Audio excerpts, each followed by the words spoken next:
Good evening, everyone. The time is 6:34. Call the meeting to order.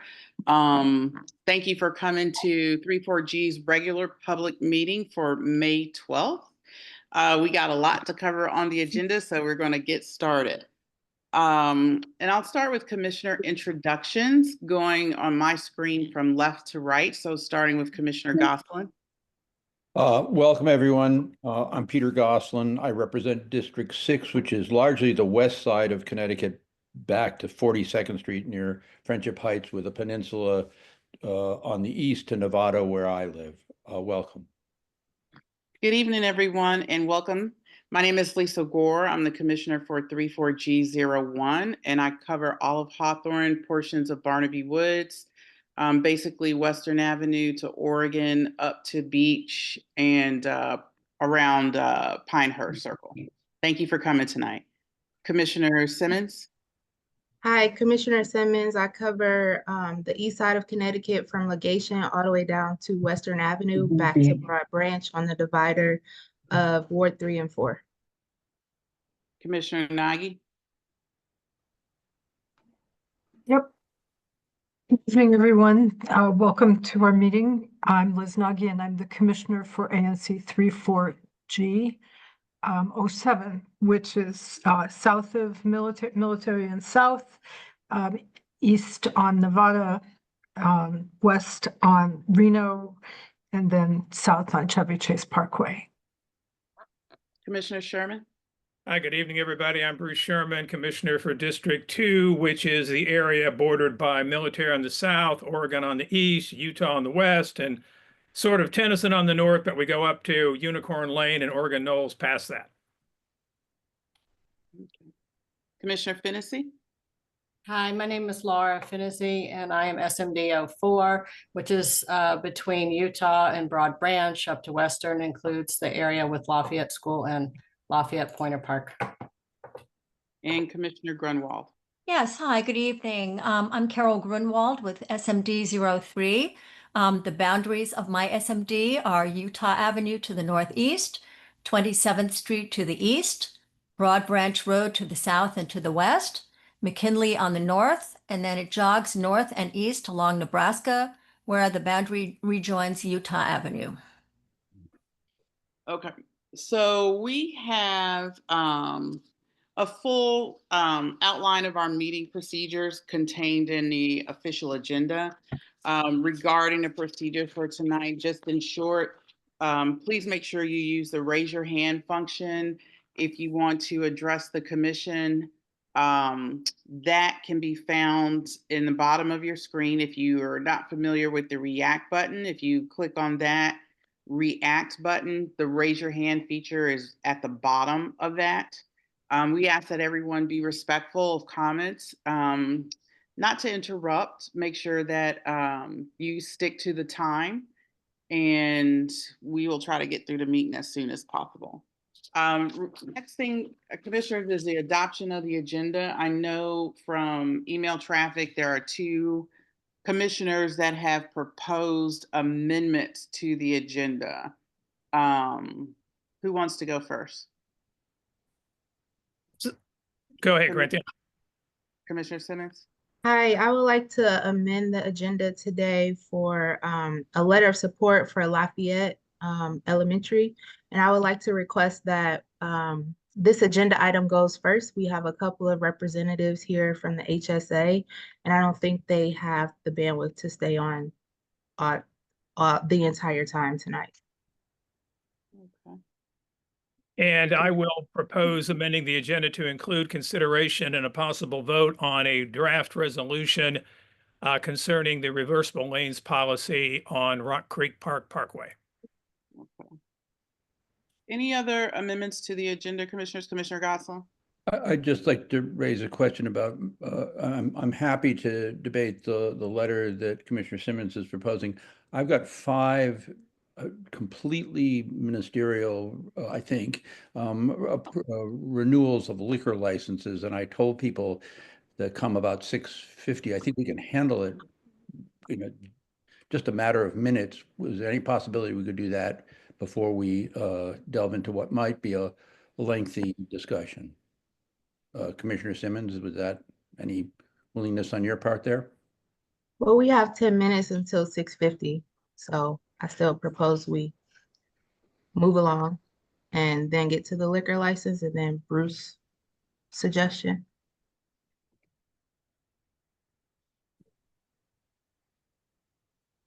So when are you proposing to put it on the agenda? Because we really don't have 10 minutes. We have two other agenda items up ahead of the renewal of the liquor license. My suggestion is to put, Bruce, do you have, Commissioner Sherman, do you have anyone from an agency here to talk about this? No. Okay. So my suggestion would be to put it, maybe put both of them after, let me ask. Lisa, my item is not on tonight, so you can have that, my 10 minutes. Oh, I was just getting ready to ask you that. Okay. So that's another amendment. So we're taking that off the agenda? Yes, Okay. I Great. had written to you and Bruce earlier in the week about that. I'm sorry, I missed it. Thank you. So we have the 7:20. I would suggest putting them both after Commissioner Gosselin's. And then that way we have the 7:20 slot and maybe we could get them both done before the 7:40 discussion. Okay.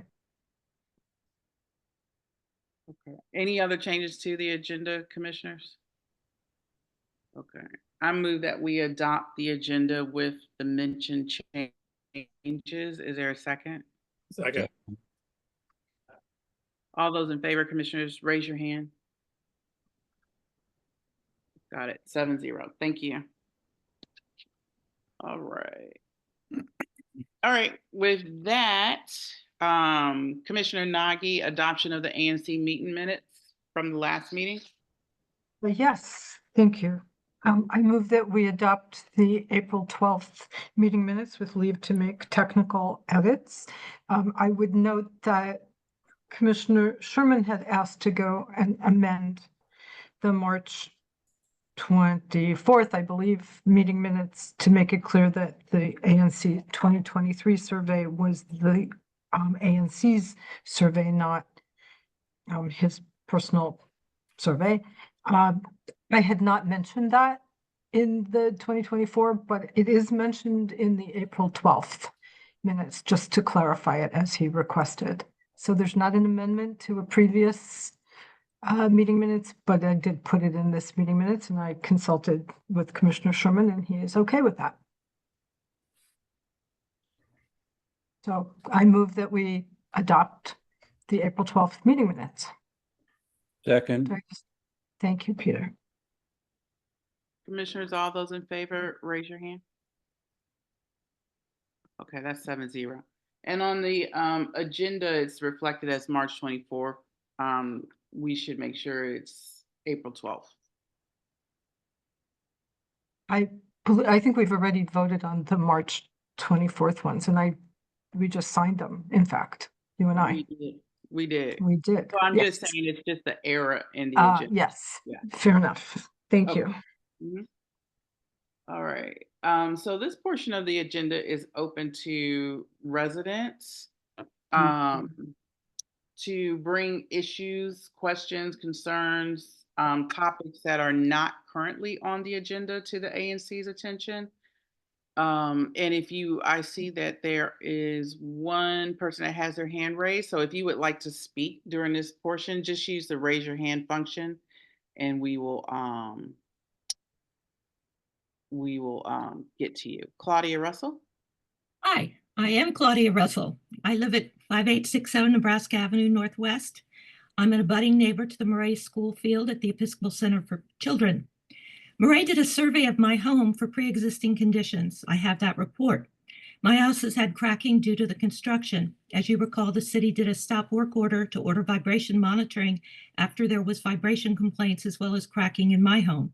When the interior cracking became highly evident, the city required another stop work order until Murray's structural engineer deemed that the cracking was not structural, meaning the house would not collapse. Murray initially said all the cracking was pre-existing. That was patently not true. Then they said it was caused by winter freeze thaw, not true. And then they coughed up wind shear, not true. It is a substantial amount of money to fix the cracking of the exterior brick joints and bricks as it is to fix the plaster that has many hairline cracks and some deep cracks in the interior. At one point, Dennis Bisgard, head of school, dropped off a handwritten note saying that it would be fixed. It appears that both talk and the notes are meaningless. On December 18th, 2024, after consulting with engineers, brick preservation consultants, and attorneys, I wrote a letter to Murray regarding the cracking and how we might move forward. I have never received a response. The Murray Task Force members have not come to observe the cracking except for my Commissioner Bruce, nor have they responded to the letter in December or the fact that there was no response except for Trey in an acknowledgement that it was received by Murray on December 19th. I know you have a full agenda tonight, but I would like this to be put on the agenda for next meeting as a serious item. Murray is seeking to get a C of O. This body gave Murray a unanimous go-ahead for this project. I seek your help and support. By the way, just this morning, construction began before 5 a.m. What recourse do I have and do we have as neighbors when Murray chooses to ignore the damages they made as well as ignore the law? Meanwhile, when they begin operating, who is minding the site? Gatekeepers to make sure that Murray follows all of the BZA order regulations and city laws. Who makes them accountable? I will be forwarding this letter and the testimony to the members of the AMC for your help and support in this urgent matter. Thank you. Let me go to Commissioner Sherman. Do you want to add anything? And are you okay with adding this to the agenda for June? Yeah, I'm fine with it, and I don't really have anything to add to Claudia's statement. Okay. So you'll prepare it, I'm assuming, Bruce, you're Yeah, okay with that, getting it ready? Okay. right. Okay, thanks. Thank you very much. Thanks, Claudia. All right, Carol, Zachary?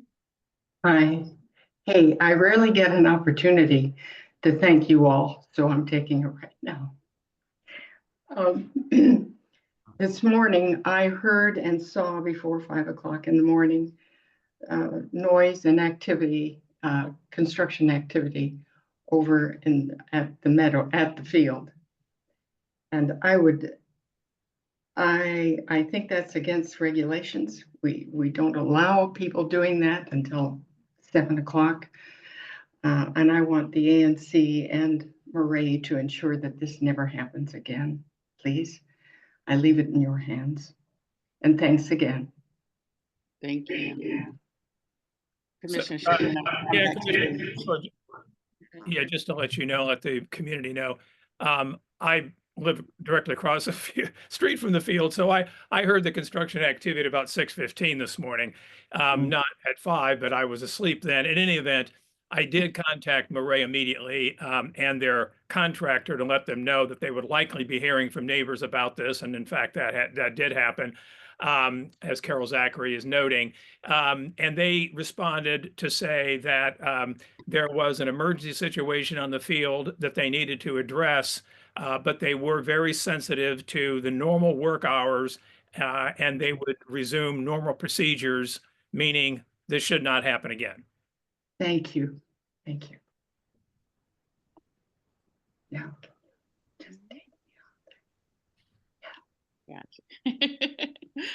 Okay, any other comments from the community? Those were great, thank you.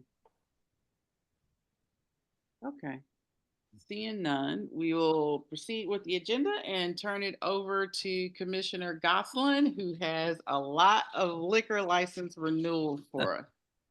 Commissioner Gosselin. All of these are renewals. I think everyone, I don't know if I got a response from Robert Gordon, but everyone else has told me, I've asked all of the owners or managers whether the renewals involve any change in hours, any expansion of hours of service, and whether they have received any adjacent resident complaints. And none of them, and all of them say there's no expansion of hours, and there are no resident complaints. These are the kind of standard issues we bring up when liquor licenses are renewed. Robert Gordon is online, maybe Aaron Gordon, the proprietors of Little Beast. Colin Clemens is online, the proprietor of Opal. Michael Harrison, who with Pete Guskis runs Parthenon, and the Chevy Chase line is online. The Chevy Chase Lounge is online. I have spoken to Bill Orberdorfer, who is the executive director of the Avalon.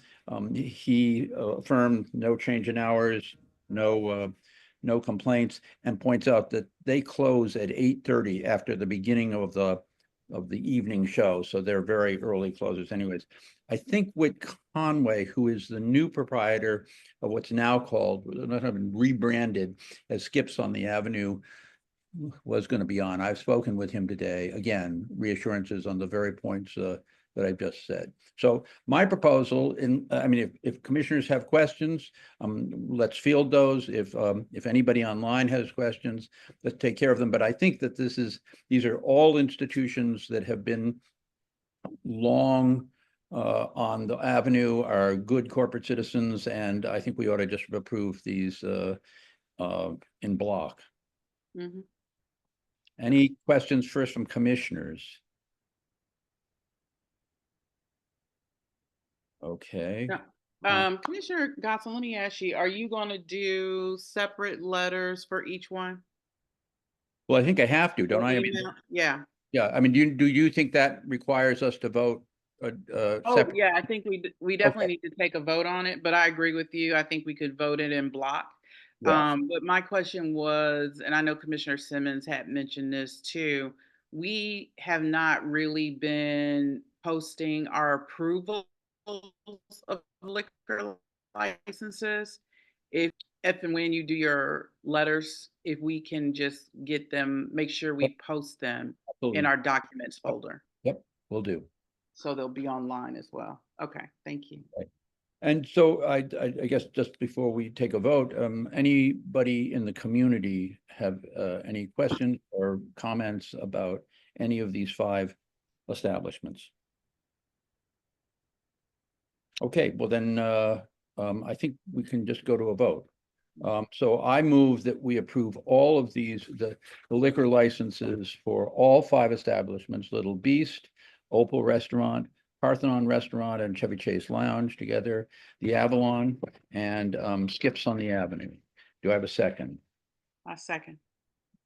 All in favor, please raise your hand.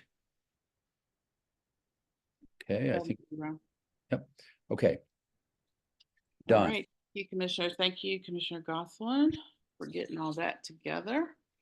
So we'll go to the added on agenda items, which is a letter of support for Lafayette and draft resolution on reversible lanes.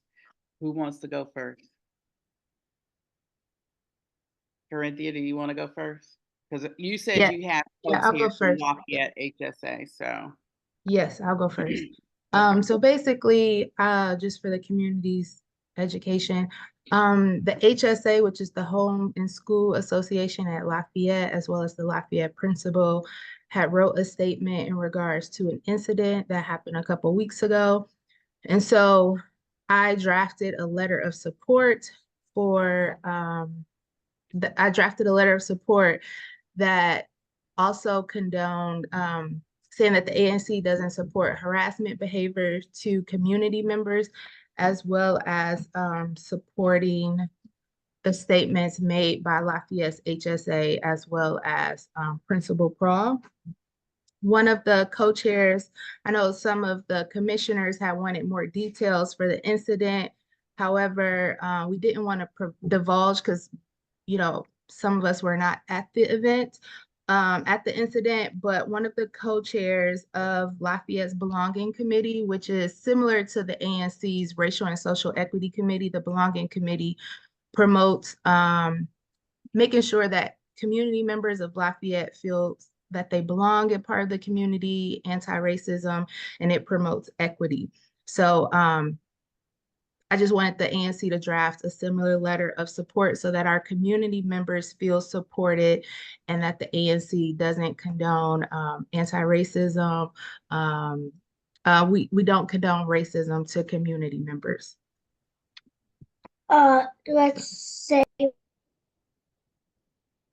Okay, commissioners, so there have been several versions going around and there's been a lot of discussion on this. I offered edits to Corinthia's letter. Commissioner Fennessy offered edits. Commissioner Gosselin offered edits. So Commissioner Simmons, it's on you at this point to let us know, are any of the friendly amendments that were submitted to your letter you're willing to accept? And if so, which version? Where are you at with that? So I'm more so inclined to accept the edits that was sent by Commissioner Gore. I'm not inclined to accept the edits from Commissioner Fennessy because it removes the support statement for the HSA. I thought the HSA statement was pretty good. I'm also a part of Lafayette's HSA, so I don't want to remove a statement in which I'm a part of that board as well. So that's where I am. I also want to keep in the portion that included the task force on racism. So I wasn't a part of that task force. I did join RAISE, which came out of the task force on racism. And I thought it was important to show that prior to today, the ANC has been working on trying to combat racism to members of our community and try to create a more inclusive community, given how Chevy Chase was not an inclusive community. So I think it's important to keep that edit in there, and then I'll let Commissioner Fennessy speak. Commissioner Fennessy? Hi, yeah. So my concern is with endorsing the HSA statement as the original statement that was put out at the beginning of May talked about an incident that had disrespectful and harmful treatment and abhorrent language lived by the neighbor who lives adjacent to the school. There is one neighbor who technically lives adjacent to the school. That's what adjacent means. It means touching. And that neighbor, when I went to talk with the neighbor to find out what had happened, that neighbor was upset. She had read the email. I didn't know if she had read or not read, and she said that she felt defamed, that she felt that that was very specifically identifying her with the location of the house. And I, can truly believe that the HSA did not intend to defame this person, that it was maybe not as precise a language as it should have been. But with the statement from the HSA as it stands, I can't endorse something that's possibly defamatory to one of my constituents. I can totally endorse Principal Prall's statement. I can endorse all the forward-going actions about working with the race committee and the belonging committee, absolutely. But I just think I need to be very careful about what I put my name on, and something that was identifying a person in that way, I don't think is appropriate for me to endorse. So I have my hand raised next. I'll go next. I try to, just for the community members that are present, and I believe the statement, original draft, Commissioner Simmons, is on the website. I don't know if you want to link that in the chat so people can kind of see it. But my edits to the statement try to bridge a gap between Commissioner Simmons and Commissioner Fennessy. And I understand that the neighbor is really upset with the wording in the HSA statement, and I, along with Commissioner Fennessy, and I'm sure most of the ANC, don't think that there is any intent on the HSA to, have community members maybe think otherwise. So my suggested change was a paragraph after paragraph 2 that reads, while the HSA statement referenced an incident involving a neighbor adjacent to the school, it's important to clarify that the community may have misconstrued this to imply that the neighbor directly next to the school was responsible for the incident. This is not the case. The individual involved was a different neighbor who lives nearby but remains unidentified. We acknowledge that the wording might have caused some confusion regarding the proximity of the involved party, and we support the HSA's overall message condemning the discrimination and the harassment. So I felt, and I read the HSA statement very carefully, and I talked to Commissioner Sherman. We were both at the WMATA ANC, citywide ANC meeting on Saturday. And one of the things that I told Commissioner Sherman is I don't, in this case, really don't think that we should throw out the baby with the bathwater. And I feel that's kind of what we're doing. The HSA statement really goes in depth into community values and into the values of the school, some of the work that they have done regarding equity and anti-racism and creating a sense of belonging. And I asked, one of the things I also asked Commissioner Sherman, which I had not done at the time, I asked him if he had read HSA statement. And I read it, but it was peripheral. I hadn't really delved into it. And I would be willing to change my stance on this if they had not submitted a really substantial statement. And I really feel the statement that came from the HSA is very substantial. And it doesn't just touch on the incident. And I think it is the only statement publicly out there that really kind of touches on a little bit about what occurred, but it is also one statement that is really strong on community values and the values that the school is trying to commit. And then I went back and read Principal Prawl's statement. And Principal Prawl's statement, I did not find as strong as the HSA statement. But what I thought was extremely significant about her statement is that she commended the HSA. So that to me said that Principal Prawl supports their statement. So I cannot vote on, and I know we probably are maybe all over the place, but I cannot vote on a statement that does not contain the HSA statement. And I try to balance that by acknowledging that there may be some confusion in the community about the word adjacent. And I don't know where that came from, because when I read and I'm really familiar, I'm a Lafayette mom too. When I read that statement and saw the language adjacent to, I had no clue what house they were talking about. To me, adjacent does not necessarily only solely mean next to. To me, it means also close proximity. I find the houses on 32nd Street adjacent to the field in the school. Broad Branch to me, adjacent to the school.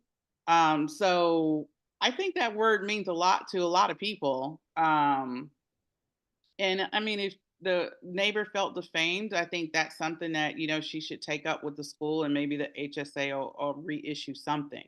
But I do think ignoring the HSA statement, as I said, is kind of throwing the baby out with the bathwater.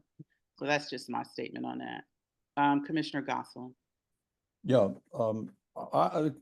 Commissioner Finizzi and I have had a series of conversations, phone and email and text exchanges about this. And I have to say that I do understand her concern. I think it is legitimate. In a note I wrote to the rest of the commission, I pointed out the obvious, which is race and racism are among the most divisive issues in our country and in this community. I suspect that, I don't know, but I suspect that every Black American is haunted by the possibility of being treated as this person apparently was treated, or being treated in a much worse way. And I can just say that with much more confidence that every white American of goodwill fears being accused of racism, knowing that the charge once made never dissolves. I think in a perfect world, the way to handle this is for somebody to come talk to us in executive session about the specifics. But I must say that this commission does a lot of work on the authority of other legitimate bodies in our community. And the Lafayette Elementary School HSA, in my eyes, is about as legitimate a body as you can get. And so it seems to me, and given that what we're talking about is an incident where real harm could have been done and real violation of the community's values likely happened, I think that Lisa's amendment, correcting what I do understand to be a flaw of the HSA statement, is a reasonable compromise. And so I will vote for this. That is, I will vote for Commissioner Simmons' letter as with the Gore edits. So. Commissioner Nagy? Thank you. I actually kind of looked into the question of what adjacent means in DC property law, and it actually means touching, next to and touching. So it's not nearby. So that's an issue with the HSA's letter. Having said that, I was hoping to propose a compromise, which is that we take from the HSA's statement the parts that are not problematic and include them in the resolution. And that way we don't link to the potential defamatory language of the HSA statement, which I think was ill-considered, perhaps. And we still get the benefit of their support for the proposition that I totally endorse, that we do not countenance racism in any form. I actually thought about that too, Commissioner Nagy. Right, we agree. I think that's Awesome. But I'm not there's two things I agree upon. I think this needs to be turned into a resolution, and I was thinking in the back of my mind exactly what Commissioner Nagy suggested, maybe crafting out those statements in the HSA statement. Let me go to Commissioner Simmons, and then I'll go to community. Sorry. So, something Commissioner Gosselin mentioned was having someone come in and speak to us. I have a statement from the one of the co-chairs of the Belonging Committee. I didn't want to bring it up unless this was mentioned. But as they stated, they said, I've seen some of the responses today from other commissioners wanting information about the incident. All I can think to say, in the interest of not further compounding the trauma the teacher experienced and given her expressed desires in her meeting with Principal Praw, is to respond by saying that we should have sufficient information in our hands with what has been provided to decide whether we will stand with the HSA and Principal Praw and denounce racist behavior like this and express support for all who are part of this community, including and especially our teachers. The formal statements from HSA and the principal of Lafayette gives us sufficient comfort that people who need to know the details know enough to feel compelled to issue these statements. I also just want to add to a caveat that I want the link to the HSA statement as well as Principal Praw's statement to be in the letter. It is very important. And as someone who has been a part of this community and has experienced racism, when many community members may not know of this, I want people to know that it exists. I want people to know that when you stand up for something, people attack you. Your name is banished. It happens. And I think the HSA did a really good job. There have been multiple incidents for children, people of color at Lafayette. And this is the one time the HSA took a stance and they said something. And I think minimizing it and removing it is just watering down the effects that happen here in the neighborhood. So I, again, do not want to remove the link to the HSA. And I support Commissioner Gore's statement, her edits to the amendment, but this is important, especially given that our community is changing. it just the different comments that our community says about people who live in apartments or people who may be voucher holders or different incidents. I think it's important for our ANC to not stand for this behavior and support it. And Commissioner Nagy, you had your hand raised again before we go to I community. do. No, I put it down and then I raised it again. I totally understand what Commissioner Simmons is saying. However, it is problematic to restate something that is potentially defamatory. And I'm not sure why we can't just quote the other parts of the HSA's statement without actually linking to the actual statement. And we can get all of the issues that I think are of concern to Commissioner Simmons into our document without actually restating the part of the HSA's letter that is actually incorrect. I'm sorry, I forgot to mention earlier. I think the issue with defaming may be because someone assumed it was a neighbor. So I think that's where the confusion happened. We said adjacent. I think Commissioner Fennessy assumed it was the neighbor versus, I mean, it could have been, I mean, Commissioner Fennessy lives adjacent to the school. So I think we made that assumption on who we thought it was. And I think that's where the That's issue right. of defaming comes into play. Okay, let me go to community. Shannon? Hi, thank you so much. Shannon Wolftrager. I am in District 3. I am the co-chair of the HSA Belonging Committee at Lafayette. We also have the vice president of the HSA board here with us tonight. In no way would we ever want to make any community member feel like they did not belong. That goes against the whole reason that we do what we do.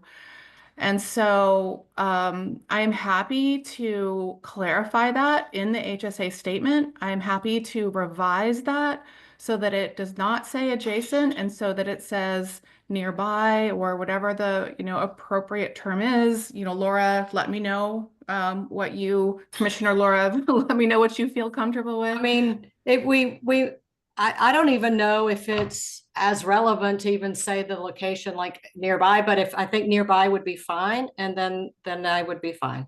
Great. So we are happy to do that. I think the key here is, the HSA really wants to feel the support of not just the school community, but the larger community that we all live in. And to, some of the points that have been made here, and I've been watching some of the revisions go back and forth on the letter as co-chair of belonging, it's not just asking for kindness or respect in the neighborhood. It is denouncing the racism that occurred in our neighborhood. We're not going to talk here about the teacher. That teacher has asked for that discussion not to happen. I know the teacher personally, and I'm going to respect their wishes. And I really don't feel that the details are important. Someone here said that harm could have been done. Harm was done.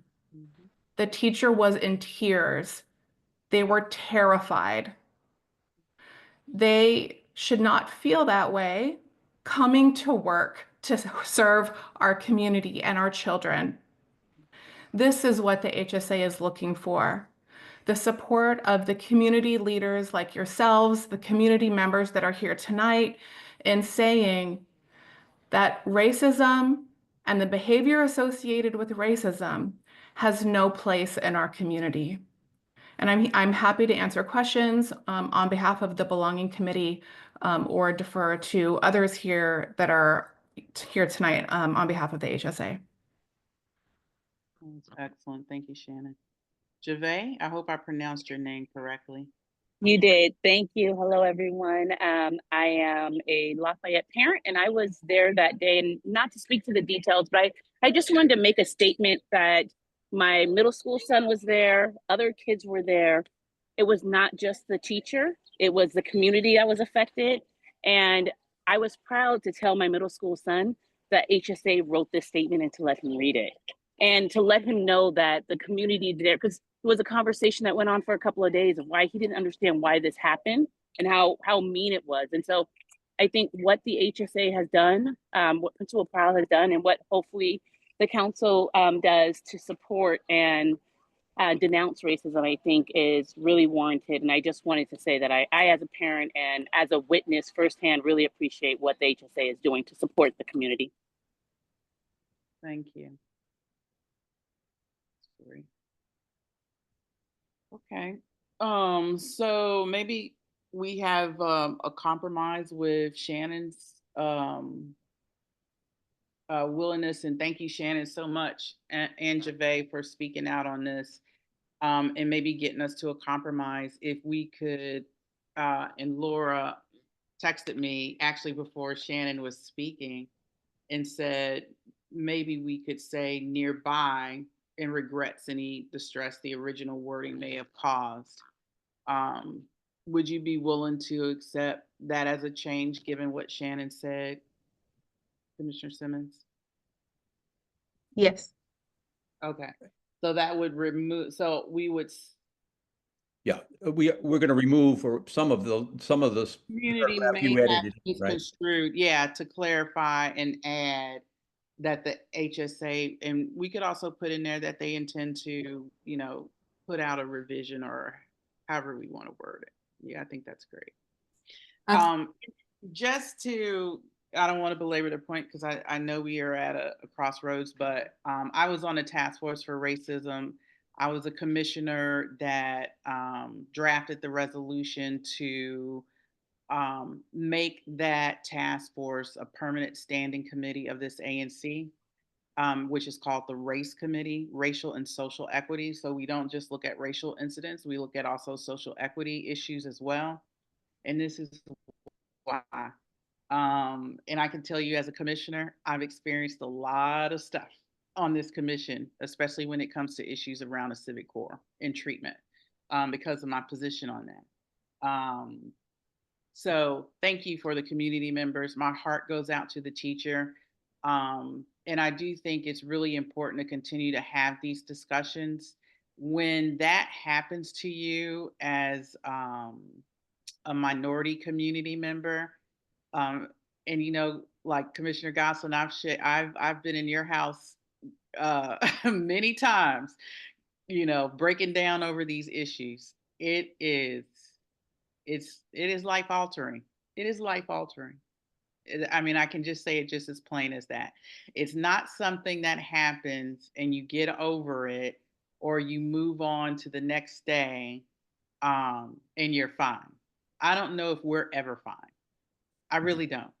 I've heard some people say that racism is a disease, in the terms of like how people that are impacted by it, you know, blood pressure. I know many days my blood pressure is out. I mean, just the worry, the nervousness, the anxiety, just how you feel you're perceived by your community, whether you feel you have support.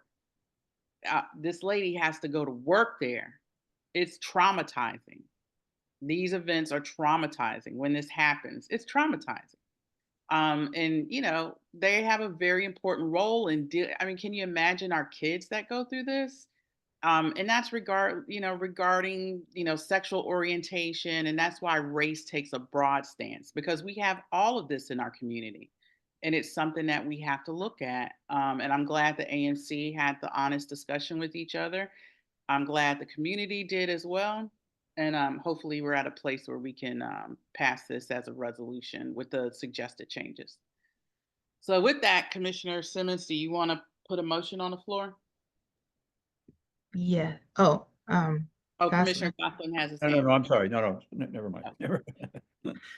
So I move that we issue a statement with the revisions given by Commissioner Gore, in addition to adding in a statement that the HSA plans to revise their statement to clarify the word adjacent. And can I Is that amend? properly Yeah, friendly amendment to issue a resolution. Just convert it into a resolution format. converted in a resolution format? Yeah. Second. Okay. Commissioners, all those in favor, raise your hand. That's 7-0. Thank you. All right, great job. All right, Commissioner Sherman, you are up.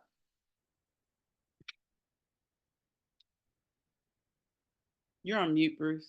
Bruce. Sorry about that. So shifting gears to the reversible lane policy on Rock Creek Park Parkway. This was some time in coming, but when the National Park Service indicated that they were going to be opening up the public comment period, I reached out to DDOT Director, District Department of Transportation, Sharon Kirschbaum, after I read NPS's plan, to ask if DDOT had a position on the plan, if they had done any independent assessment of the assessment that National Park Service had done. And she thanked me I wrote to her, then she called me immediately. We talked it through. She thanked me for the call. She said, no, they had not developed a position yet, but they were very mindful of this and would do so. And so recently, a couple of weeks ago, we received their reply. And the DDOT assessment is fairly straightforward. The way they look at the reversible lanes on Rock Creek Park Parkway is different from the reversible lanes that existed previously on Connecticut Avenue, because they're all going in one direction. As you'll recall, on Connecticut Avenue, there was still one lane on the right-hand side, if you will, that created the possibility for head-on collisions with people not shifting lanes. That's not the case on Rock Creek Park Parkway. Therefore, they concluded, and in her letter to district officials, she indicated in bold print that the Rock Creek Park reversible lanes do not present the same safety problems in their view that existed on Connecticut Avenue. So that's a critical part of their assessment that I took instruction from. The other part that she mentions in the letter, and she discussed this with me on the phone when we spoke, was that there is technology, ample technology, that could be put in place by the National Park Service to keep their staff, the patrol officers themselves, from having to execute this reversible lane change every day. In other words, the safety concerns that NPS had referred to, she mentions any number of remedies for that using technology and other methods that don't involve actually having people on the ground shifting barricades as we've seen them do for our lifetimes here. So I want to relate to you that I engaged and have shared with everyone the DDOT's reply. We had on April 7th, Park Superintendent, Rock Creek Park Superintendent Brian Joyner and the Chief Ranger, Nick Bartolomeo, as you'll recall, come and speak to us about this.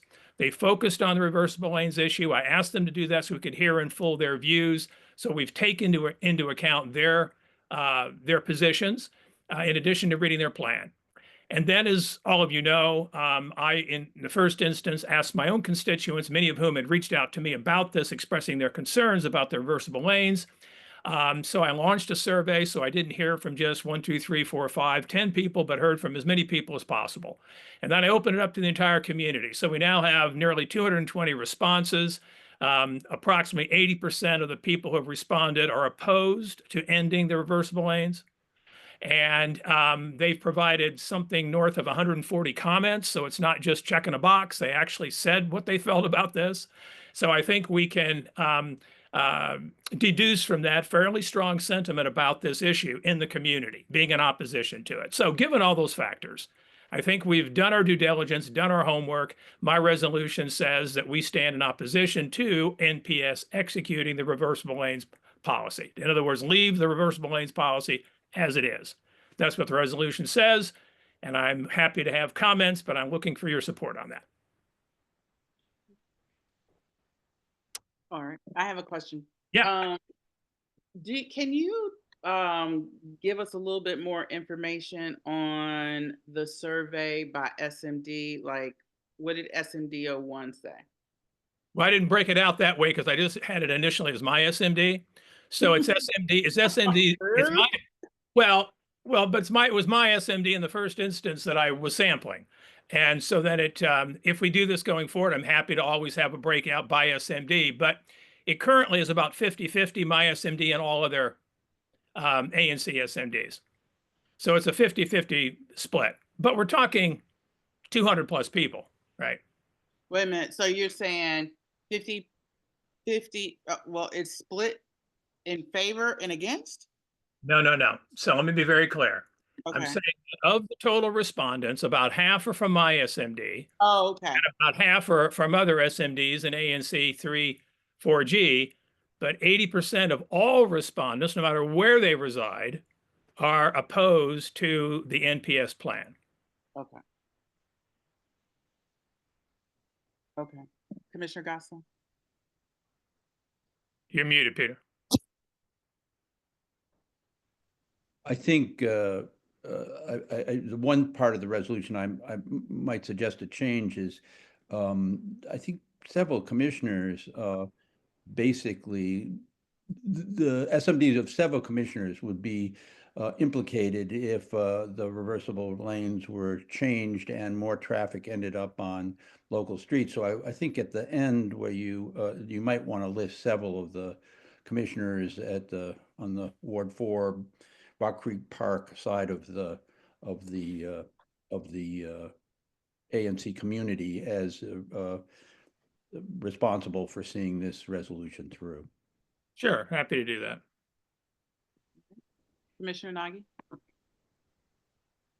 Thank you. Can I get a clarification on what Commissioner Gosselin just said? Which commissioners are you talking about? Well, Commissioners not in this ANC 3-4G or? No. I mean, like for Commissioner Gore, borders on Probably had the most of Rock Creek. yeah. I mean, I'm just saying among us, not just Bruce, but make Lisa. And let's see, does that solve it, or is Carol? Well, Carol clearly borders on Rock Creek Park. I mean, the Broad Branch feeds into. Yeah, she might have the brunt. Yeah. That's what I'm talking about. I'm not talking about other ANCs. No, okay, thank you. But I think actually everyone in this ANC 3-4G will be affected.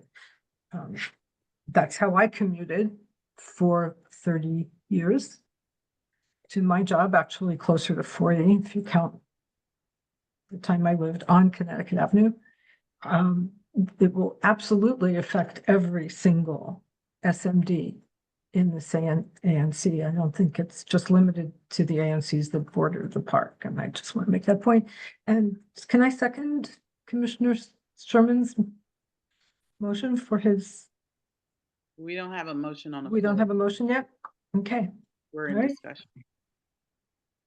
gotcha. Any other comments from commissioners or the community?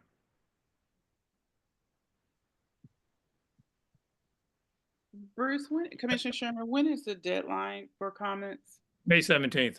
May 17th. Okay. There's one community. Cal? Yeah, Bruce, we had an exchange earlier today about the language of that resolved item. Yeah. To clear that up. Yeah, I got it, Cal. I'll do that. Okay.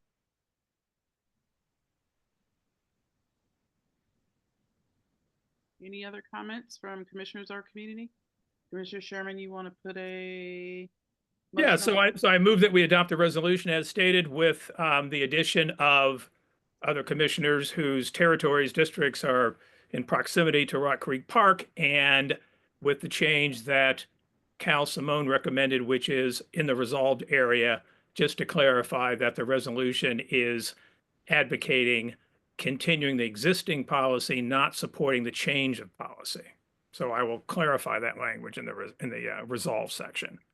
So I move that we adopt this. Do I have a second? Liz, you're up. Yeah. I know. I'll second it. Sorry, I'll second it, although I really wish it said all the ANC SMDs. Can I just put that little caveat in there? Well, by virtue of it being an ANC 34G, it is all SMD. Right. Oh, okay, I thought you repeated the bordering on. Well, just okay, well, I'll tell you what, it was only with respect, I think Commissioner Gosselin was indicating who the action officers are going forward. It wasn't Okay, fair trying to enough. break it out All otherwise. right. Okay, cool. Yes, I definitely moved to second that. Okay, and I saw Commissioner Grunwald's hand up momentarily. Were you seconding the resolution or did you have a comment? I was seconding it and voting for it all at the same time. Look at that. We haven't voted yet. You're ahead of the game. We're All right. very we got a second, efficient, so yeah. Yeah, right. Let's take the vote then. All in favor, please raise your hands. Liz, Yes, right there. Looks like 7-0. Okay. All right. Okay. There we go. Thank you, everybody. Yep. Thank you, commissioners. Just to let you know, the distribution on this, it is something that Representative Eleanor Holmes Norton is very much involved in. Yeah. And of course, our own Ward 4 council member, Janice Lewis George, is very interested in this. So in the distribution of this, it won't just go, of course, to the National Park Service. I'll make sure that we get this to all the relevant parties, okay? Absolutely. Okay, Yeah. great. All right. And by the way, I'm going to package all of the survey responses with the comments and send those to NPS. So all that's going to go in. Okay. Okay, thanks. Great.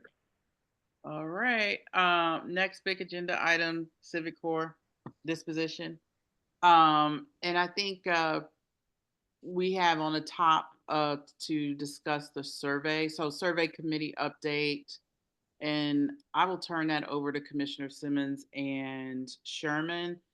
Maybe Commissioner Simmons give a very brief update on the last survey committee meeting, and then the bulk of the discussion will be the revised draft Civic Corps survey with Commissioner Sherman. Yeah, so I'll be really quick and then I'll turn it over to Commissioner Sherman, who's the other co-chair of the survey committee. But in a nutshell, we've had several meetings to discuss a survey related to the Civic Corps. Commissioner Sherman had started a survey that was filtered out to his SMD only, and then we decided to work with that draft to spread it out to the rest of the ANC. Commissioner Sherman, you want to go in more depth since it was your survey questions? Yeah, well, so I want to kind of get right to looking at the survey as it has been revised. It's been revised now a number of times. There are members of the community who might not be aware of, I'll just very quickly just summarize. I drafted a survey. I've had long experience in international market and audience research, and so I have a number of professional contacts in the field, several of whom, as it happens, live in ANC 34G. Susan Geely, Steve Connors, who actually advised the ANC back in 2023, as commissioners will recall, and others that were happy to take a look at a draft and advise on question relevance, objectivity, wording, so forth and so on. And then once I had a draft that I thought was serviceable, I did field test it with a dozen constituents to get community response. And I want the public to understand that when you do survey development of this sort, typically that's how it's done. You actually test it with a sample group of your intended audience. So you get their feedback. And they completed a very detailed evaluation of the survey. And then that revision with their work built in, I then shared with the full commission to say, here is a survey that we could look at running. And that then led to the May 1st survey working group meeting that went on for more than 4 hours, where we went line by line on the survey and made a number of edits, which I then incorporated into another draft, shared that back with everybody so that everybody understands the TikTok here. That's where we are now. Multiple revisions later, we've got the draft that I've shared with the public. Commissioner Gosselin. You're muted, Peter, sorry. we all want to get this survey out, I don't want to slow things down. But in the immediate aftermath of the May 1st meeting, I got actually a couple of notes from constituents who said, don't, if we vote no, don't single us out. And And what I would like to do is again advocate that we ask both those who say the first substance question in the draft as it now stands. Do you favor housing at the site? Yes or no preference. That we ask those who say no, or we at least give them the opportunity to say why. But I'd like to move up question 17, which would also, in a sort of fairness way, ask those who say yes, how much? And we can do this in the same way as you handled the issue with the no's, which we can make it narrative. We might, so I just think that it's fair to ask both the yeses and the no's to give us a little more information. Bruce, you know that I provided this suggestion several days ago.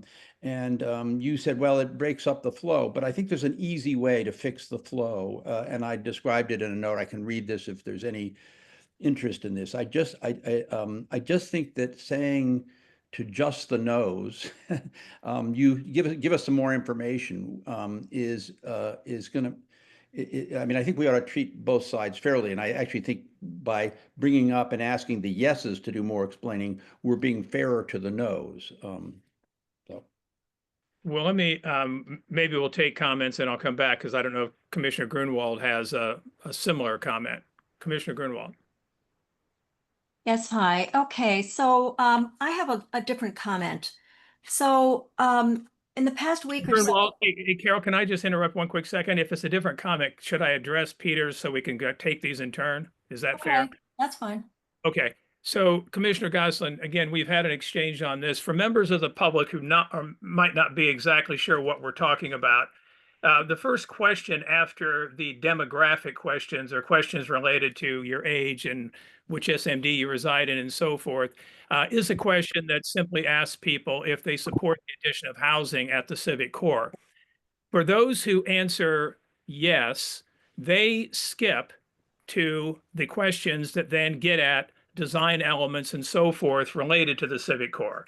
For those who answer no, they then move on to another question, which asks them, if you answered no, then what do you wish to see at the Civic Core instead? And there are a series of responses, one of which is other, meaning they can describe in whatever detail they would like what they would prefer to see instead of housing at the Civic Core. So one of the survey design questions at hand here is that we already do allow the no's, as Peter was describing, to provide additional information. If we allow the yeses to provide additional information, it's not only that you're asking, as I understand it, Commissioner Gosselin, you want question 17 moved up to abut this question 9, so that if the people who say yes, not only do they get to say why they say yes, but you want them to indicate how many units they would prefer.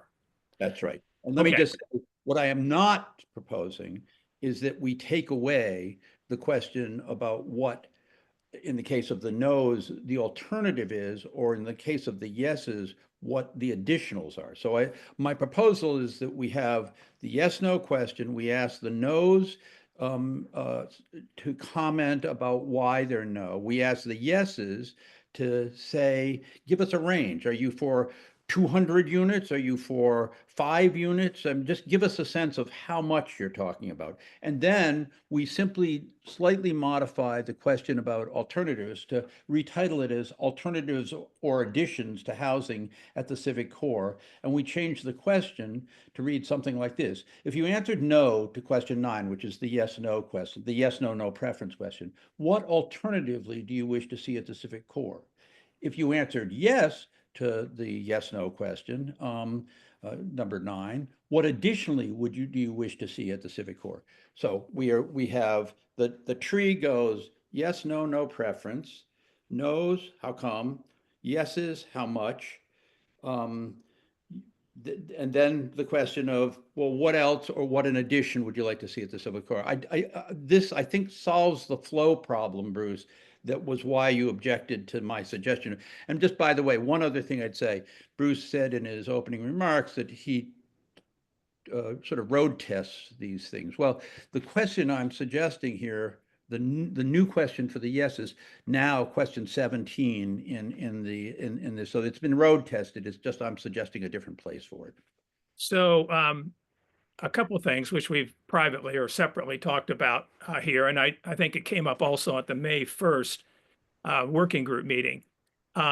We need to exercise care from a methodological point of view in seemingly having respondents rationalize or justify their answers.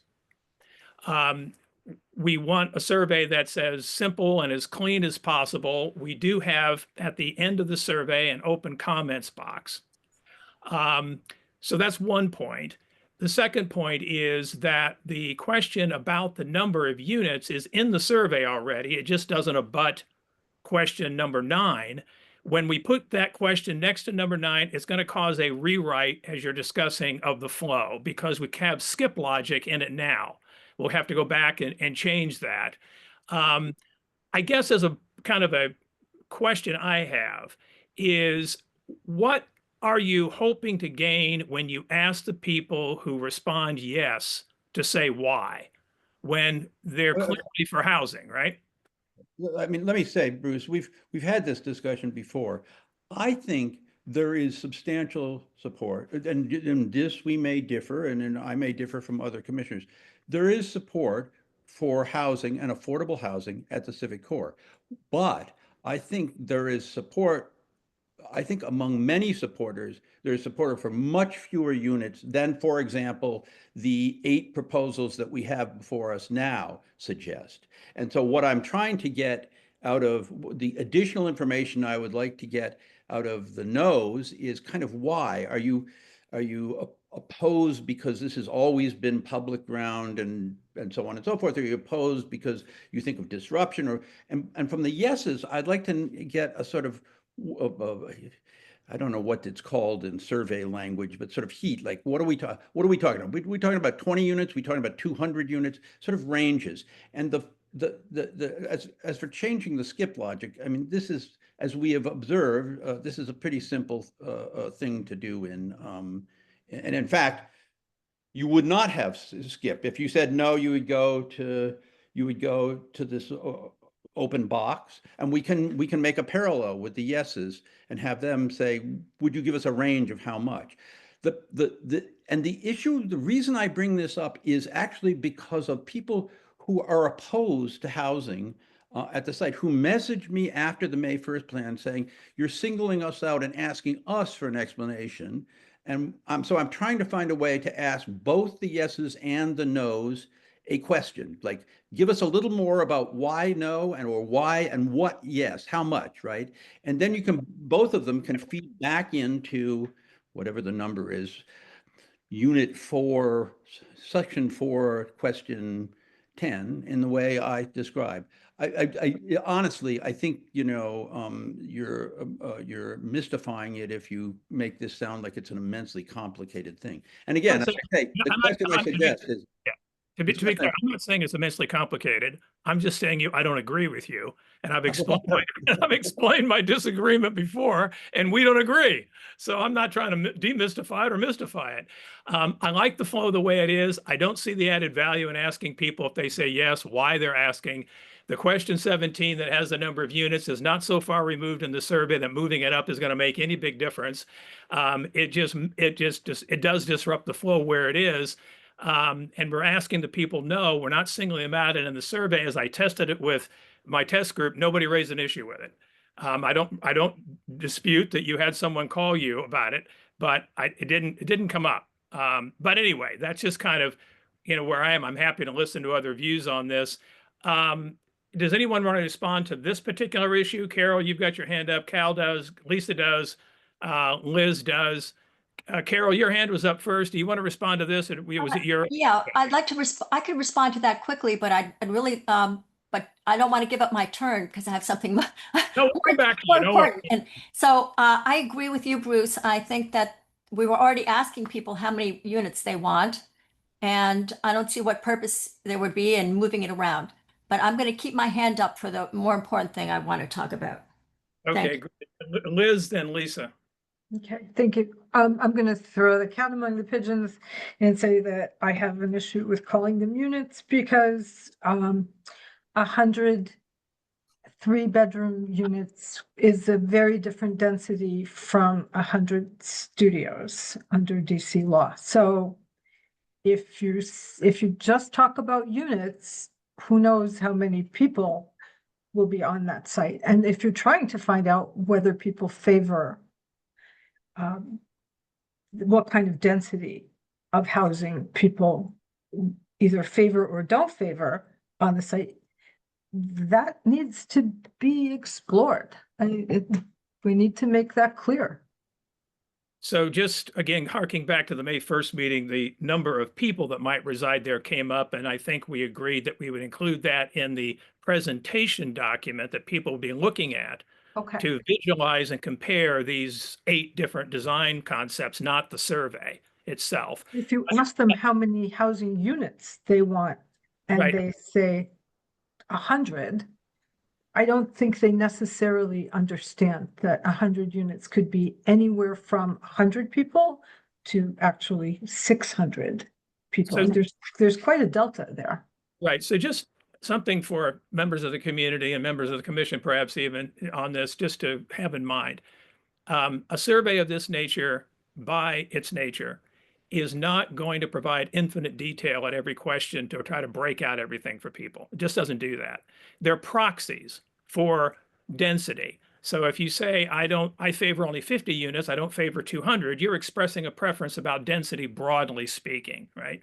Now, there is a question about the type of units that people prefer, studios, 1 bedrooms, 2 bedrooms, 3 bedrooms. So we do have that question. We'll get that information as well. But I hear you.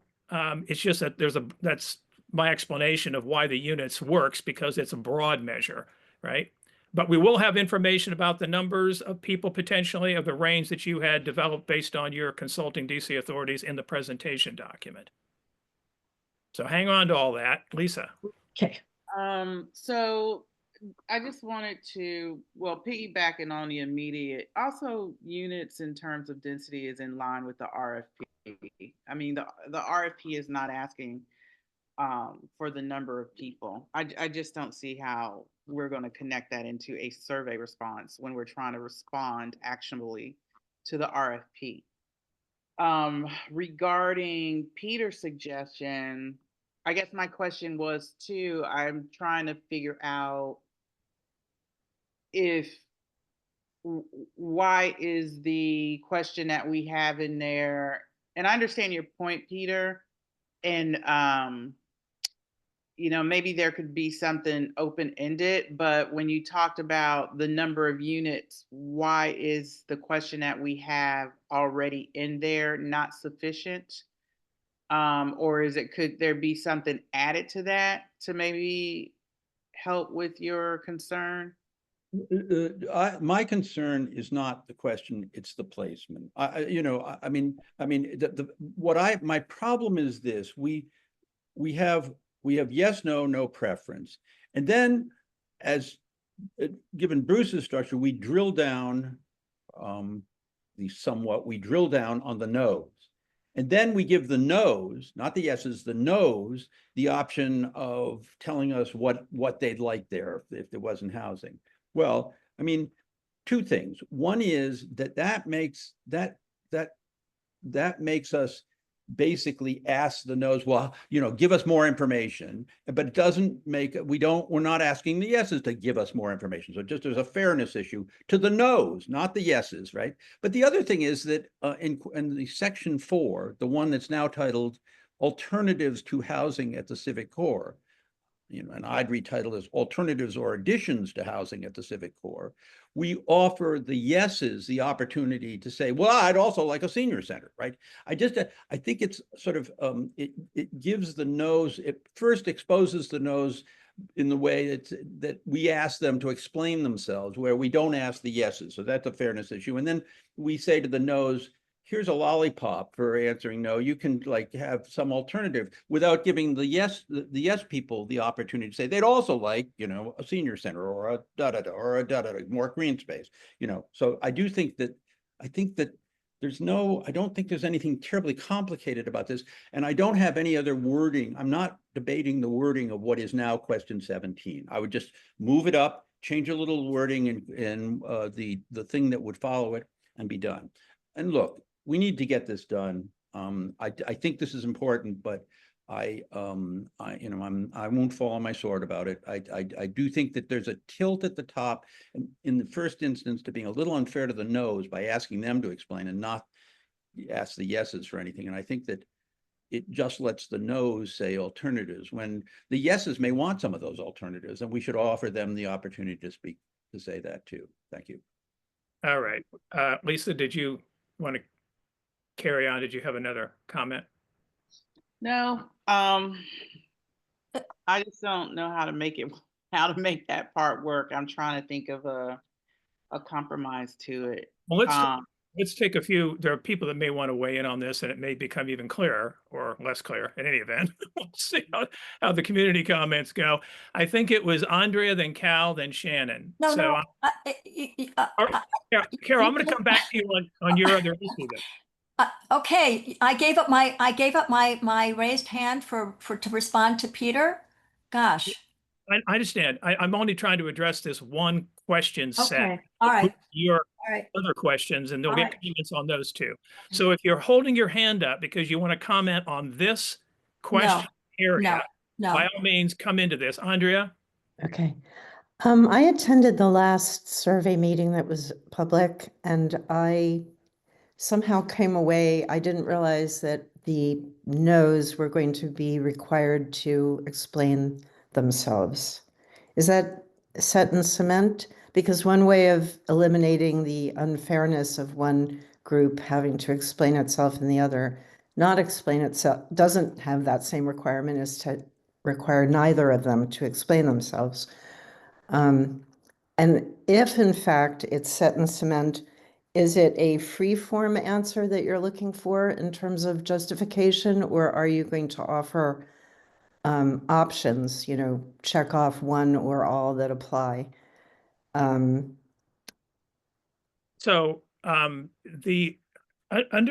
that the idea here in the design of the survey is there is a threshold question right at the top. Do you want housing or not at the civic Right. core? Okay, all right. If you want housing, then it makes sense to have people proceed without having to address anything else to the design elements and then the housing questions, and then say which concept they prefer, all right? If you say no, there are two things can happen. First of all, if you say no, and we decided that you at that point could simply drop out of the survey altogether because you said no. We don't do that. We let people carry on. But obviously at this point, if somebody says no, it makes sense to ask them, okay, what would you like to see instead? It's not having them justify themselves. There are several picks that we provide for them. If you haven't seen the survey, those are alternatives. That is to say, what would you like? Again, the question reads, if you answered no, what do you wish to see at the Civic Core instead? The first response category is newly constructed community center and library facilities, replacing the current structures with enhanced open green space, recreational areas, and parking. The second is renovated, in other words, updating the current structures. The third is either of the above, if you'd be okay with either one. If you don't want any development at all, redevelopment of the site, and we saw this in the 2023 survey, you can check that box. And then if you have something else in mind altogether, you check other and you explain what it is that you have in mind, right? So that's what happens if you say no. Give those people an opportunity to say what they would like instead. It's not to rationalize or their answer. Okay. Great. Yeah, that's all it is. Now, so yeah, all right. Does that answer your question? It does. And I want to say one more thing with regard to what's already been discussed, which is in terms of number of units. I see it differently. So all of the projects' footprints are essentially equally large, as among the 8 proposals. And yet they vary in terms of the number of units. the smallest number of units is something like 103 and the largest is like 200. And the difference is they both occupy the same amount of space, more or less, but one has smaller units and the other has larger units. So to me, I see the number of units, I realize it's meant to be a stand-in for density, but in reality, it's not, because you get the same density regardless of the number of units based on how large the units are. How many bedrooms? I mean, none of them are that large, I'm sure, but they're divided up into, they have more rooms, some of them. So I'm just wondering if there's some alternative way. I mean, basically, they all occupy, what was it, 60% of the site? I'm Yeah, well, correct about that, right? something like that, 50% to 60. The 60 is the limit. Yeah. Right, but I think the smallest is like 57%. I mean, they're all essentially Right. 60%. I mean, I realize that this is getting into, high-level math or something, but I'm just wondering if you could express it, if people wanted to say that they thought too much of this site was occupied by building, expressing it in terms of the number of units doesn't really get at it in the real world.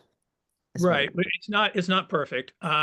The other part about the units, as Commissioner Goro was mentioning, is that for comparability's sake, the proposals, the design concepts speak about units, right? They speak about 1 bedrooms, 2 bedrooms, studios. So we're having the ability for people to sort of track comparable information across as they take the survey and look at the presentations. Yeah, but there isn't there. Yeah. Okay, I guess I just wish there was a way for people to be able to say, I mean, I think this is actually maybe what Peter is also leaning towards. If they wanted to say they were in favor of housing, but they only wanted to see like 40% of the site being occupied by buildings, so therefore, and they wanted family units, but they just wanted fewer units occupying less space and able to accommodate families.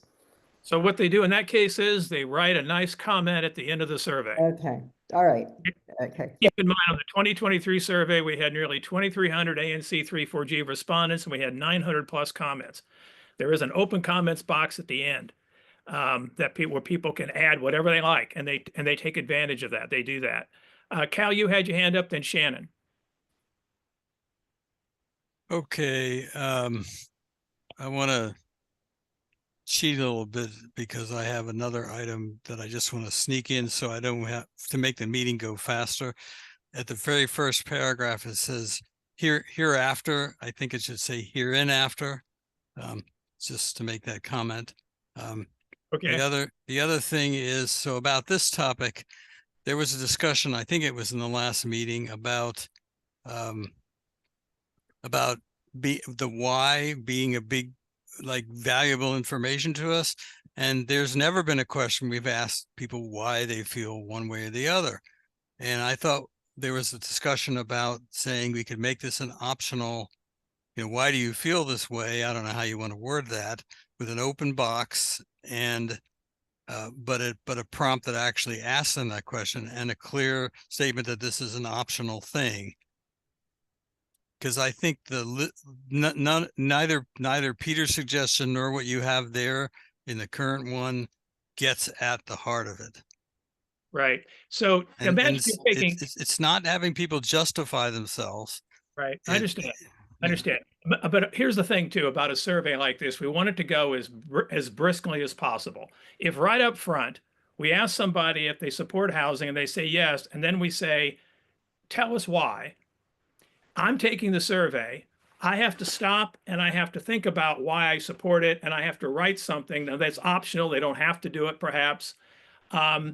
You want this to go as briskly as possible is the point. And there's a comments box at the end. I'm as you can tell, I'm personally am not sold on introducing too many whys, and we have comment boxes throughout where people can offer comments if they want in relation to a specific question. This strikes me as very open-ended at the very beginning of this, and I'm not even sure what we'll do with the information if we had it. So I'm just not sure about it. But did you have another comment though, Cal? No, but I mean, you could attach it to question 9 as an open comment box and do it that way. It's really, I mean, since the small area plan and the city and everything else is moving in the direction of having affordable housing, I'm much more curious in knowing about the people who are opposed to it, why they are. That's, that's to me the issue. And I'll stop there. I take your point. Well, I take your point. We're registering all these. Shannon, go ahead. You've been waiting patiently. Thank you. Oh, here we go. I just wanted to comment on a couple of things here, which are, one, it feels like we're going backwards by years in having this conversation about what do we want at the core. I mean, I'm kind of surprised that this has been going on for so long and we can't actually move forward. I want my kids to be able to enjoy a new community center, a new library, a vibrant space in the community before they're in college. So, if we could move this process along a little bit, those of us who are in the neighborhood who have younger children would really appreciate it. Also, this question about affordable housing, again, I kind of take it as a given. I was at the meeting with the developers when they put up the map of the city of DC and showed the percentages of affordable housing in the city and what was in our neighborhood. It was like a speck. I think it's like 1% of DC's affordable housing is in our neighborhood by design. It was designed that way. And a lot of people, I'm sure, would like it to continue that way, but it is not realistic. It is not supporting the city and what the city needs and what we need to do to show up as residents of the District of Columbia, not just residents of Chevy Chase. And so I really, this is the very long conversation that we had about the word adjacent, which could have been resolved instantly by just changing a word. And this very long conversation that we're having about comment boxes and do we want affordable housing and why not? I mean, can we just move forward and say, let's do this project, let's make it great for the community and the city, because people outside our community are going to go there as well. So that's all that I want to say. I mean, this is why it's harder to get people with younger families showing up at ANC meetings, because in my life, things move faster than this conversation. And so I just want to put that out there. I love you guys. I love the fact that you're putting all of this hard work and volunteer time and effort into the conversation. But wow, it is hard to sit through these conversations when it just goes on. And all I'm thinking about is I'm getting older by the minute. I want a new community center. So that's all. Thank you. Thank you, Shannon. Appreciate your comments. Okay, we can park this particular. Ron, did you have a comment on this? Yes, I did. Just two things, and they're all interrelated. The question about the number of residences, is the intent to have dump head solicit other proposals as a result of that? Is that the goal, I guess, Commissioner Goslin, to ask how many, given that you have 8 proposals already on the table? Do you have assurances from dump head that they're going to open up the procurement process if you get sufficient quantities in there? I mean, I don't know what your goal is of asking that. Can you comment on that? Sure, but you know what? I think I will make a comment and then I'm going to withdraw this proposal. I mean, we need to get on with it. I just, I think I have a good logic, but nobody seems to be listening. Ron, there's not any clarity there's not any assurance that this is going to be built, that any one of these is going to be built. I mean, the money alone, the money both for capital for the construction, but also for the subsidies are needed to operate these units, any one of these 8 proposals is very uncertain right now. So we may be back, and I'm sorry, Shannon, but this is the truth about this, right? That we may well be back starting this debate all over again. And if we do, I would like to have some sense of whether the yeses are people who support, have some sense of a metric for density. Liz, not a perfect metric, but a metric for density. How much density? If you're willing to do some housing, that's fine. I, for example, am very uncomfortable about even the lower number in these 8.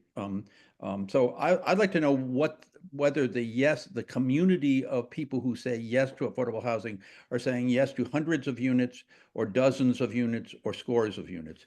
But in any case, I think that, can I just say, Chair Gore, I mean, we need to get on, and I am prepared, notwithstanding my strong feelings on this subject, to withdraw this proposal altogether and leave Sherman's draft as is. So I just wanted to add a comment to Ron and to Peter. So a part of the proposals, DMPED has financials from these developers. No one is privy to that. So we do not even understand or know what their financial makeup is for these projects. So to say they won't go, we don't know the finance piece of that. And also, I do not think that DMPED is going to reopen up the proposal part. They have 8 qualified options. So they are not, that's going to probably cause an issue in a protest. So I highly doubt it that they will open that back up. I'm not a representative for DMPED, but just inferring with my general knowledge, that's more than likely not going to happen because we have 8 options. I just say it's in DMPED's hands. It's with the Trump administration that I have my greatest concern. Commissioner Goslin, just in further response to your point, which I understand and I appreciate your indulgence as we talk this through. And for members of the community, when we have the results of the survey, we will be able to do the cross tabs on the people who said yes and look at the yeses in relation to any other item on the survey. So we can break out the yeses by the number of units that they said. We can break out the yeses by the type of units, by the level of affordability.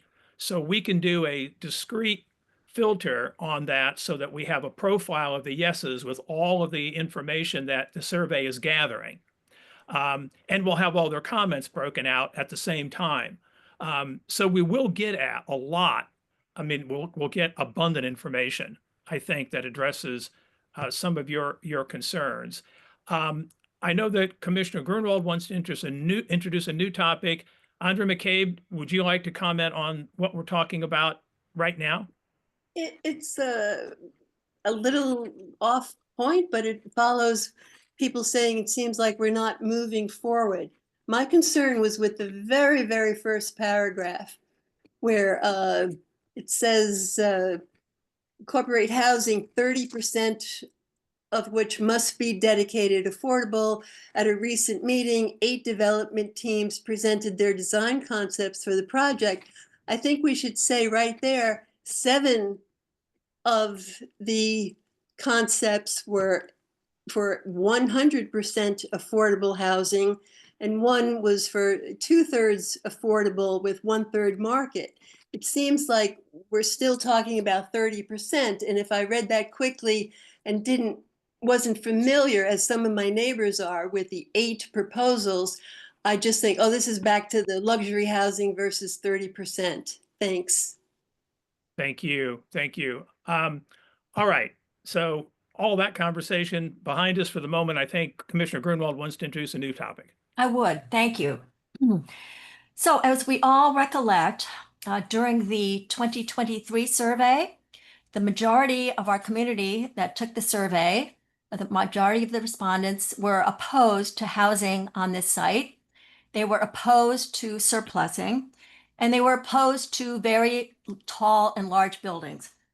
So I have been hearing now from all those folks who are saying that our current survey does still not address their problems.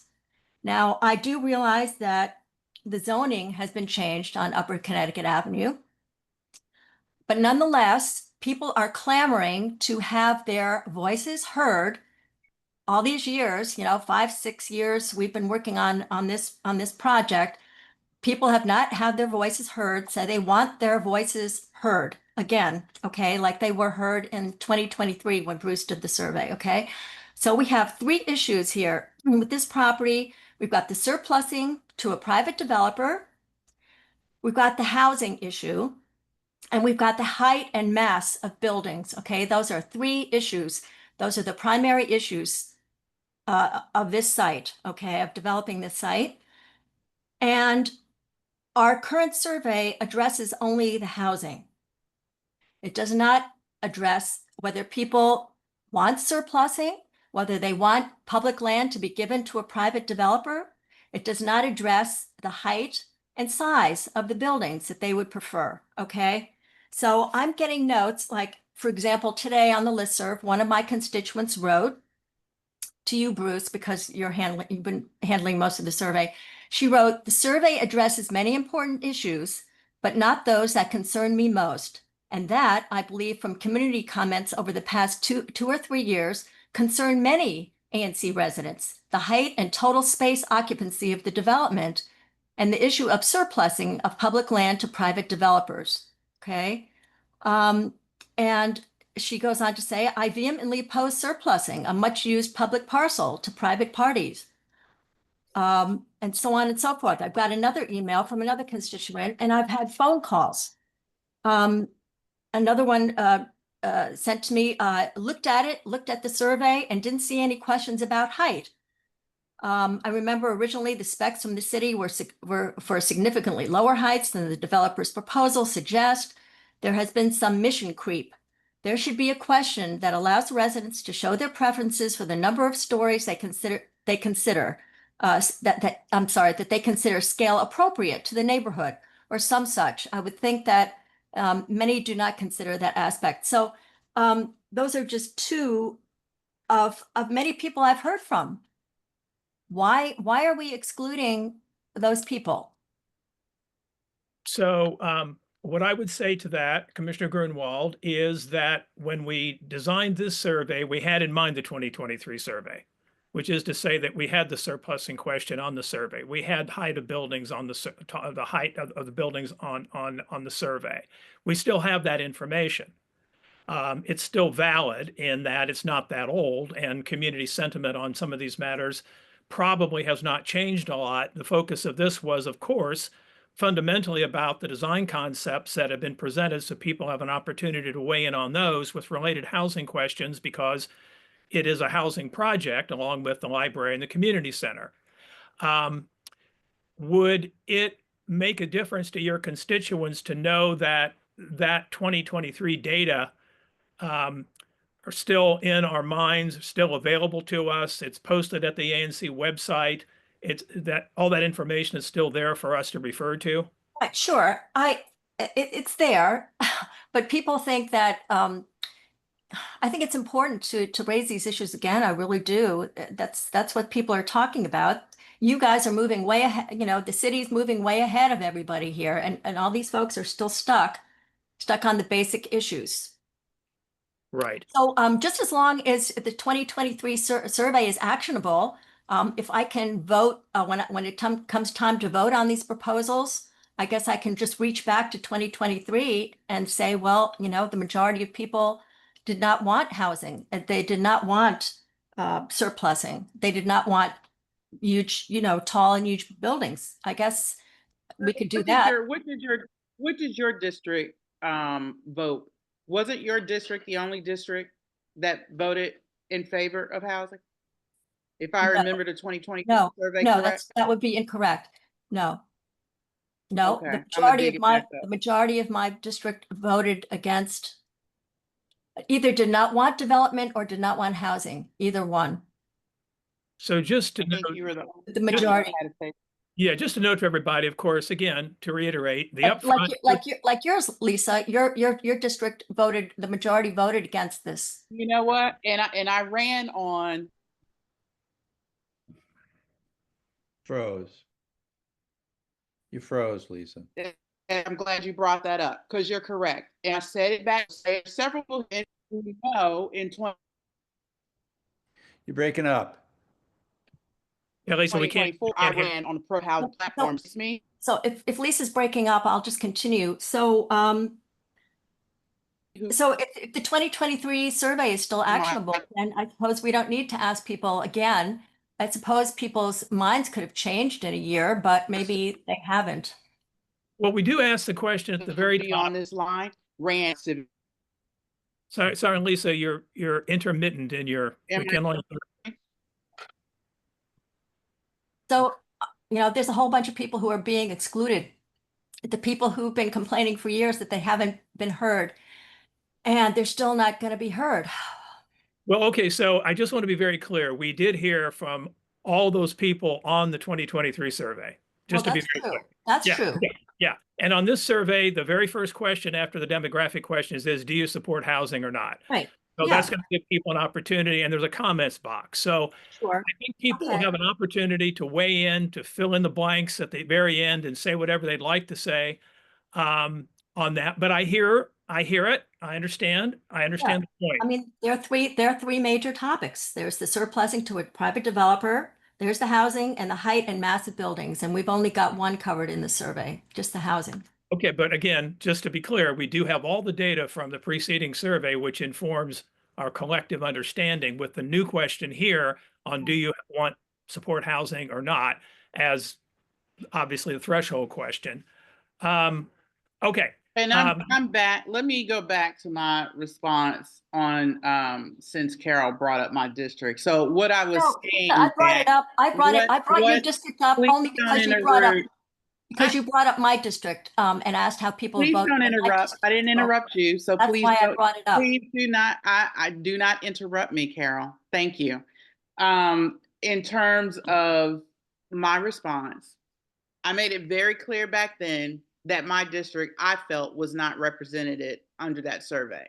I think there was roughly 300 people out of over 2,000 that took that survey in my district.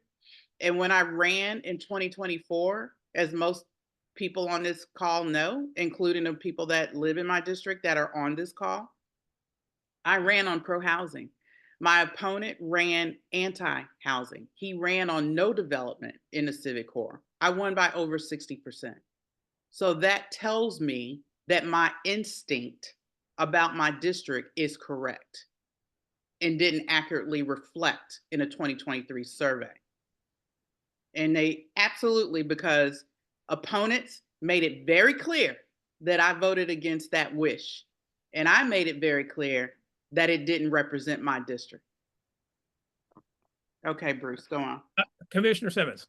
Yes, I just wanted to, I know Carol mentioned that people's voices are not heard. I just wanted to make a point that initially the zoning commission had zoned the civic core for a higher height than allowed.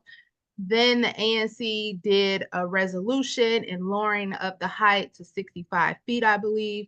There were several proposals that were at 65 feet or below. So I just don't want it to have the community to have the inference that the city didn't listen to them. I know many times we get on here and we complain and say the city didn't do this, do that, but I think this was an opportunity where they heard us about the height.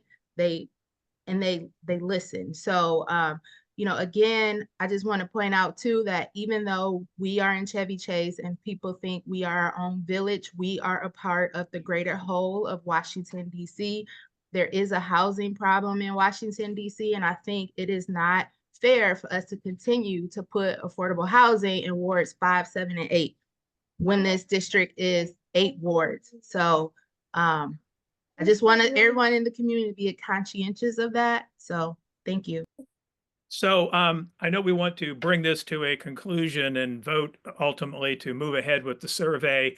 I would just offer a comment, which is that in crafting any survey, in terms of the questions and the response categories, the aim is to be broadly representative of the points of view in the community so that people taking the survey can see themselves in it.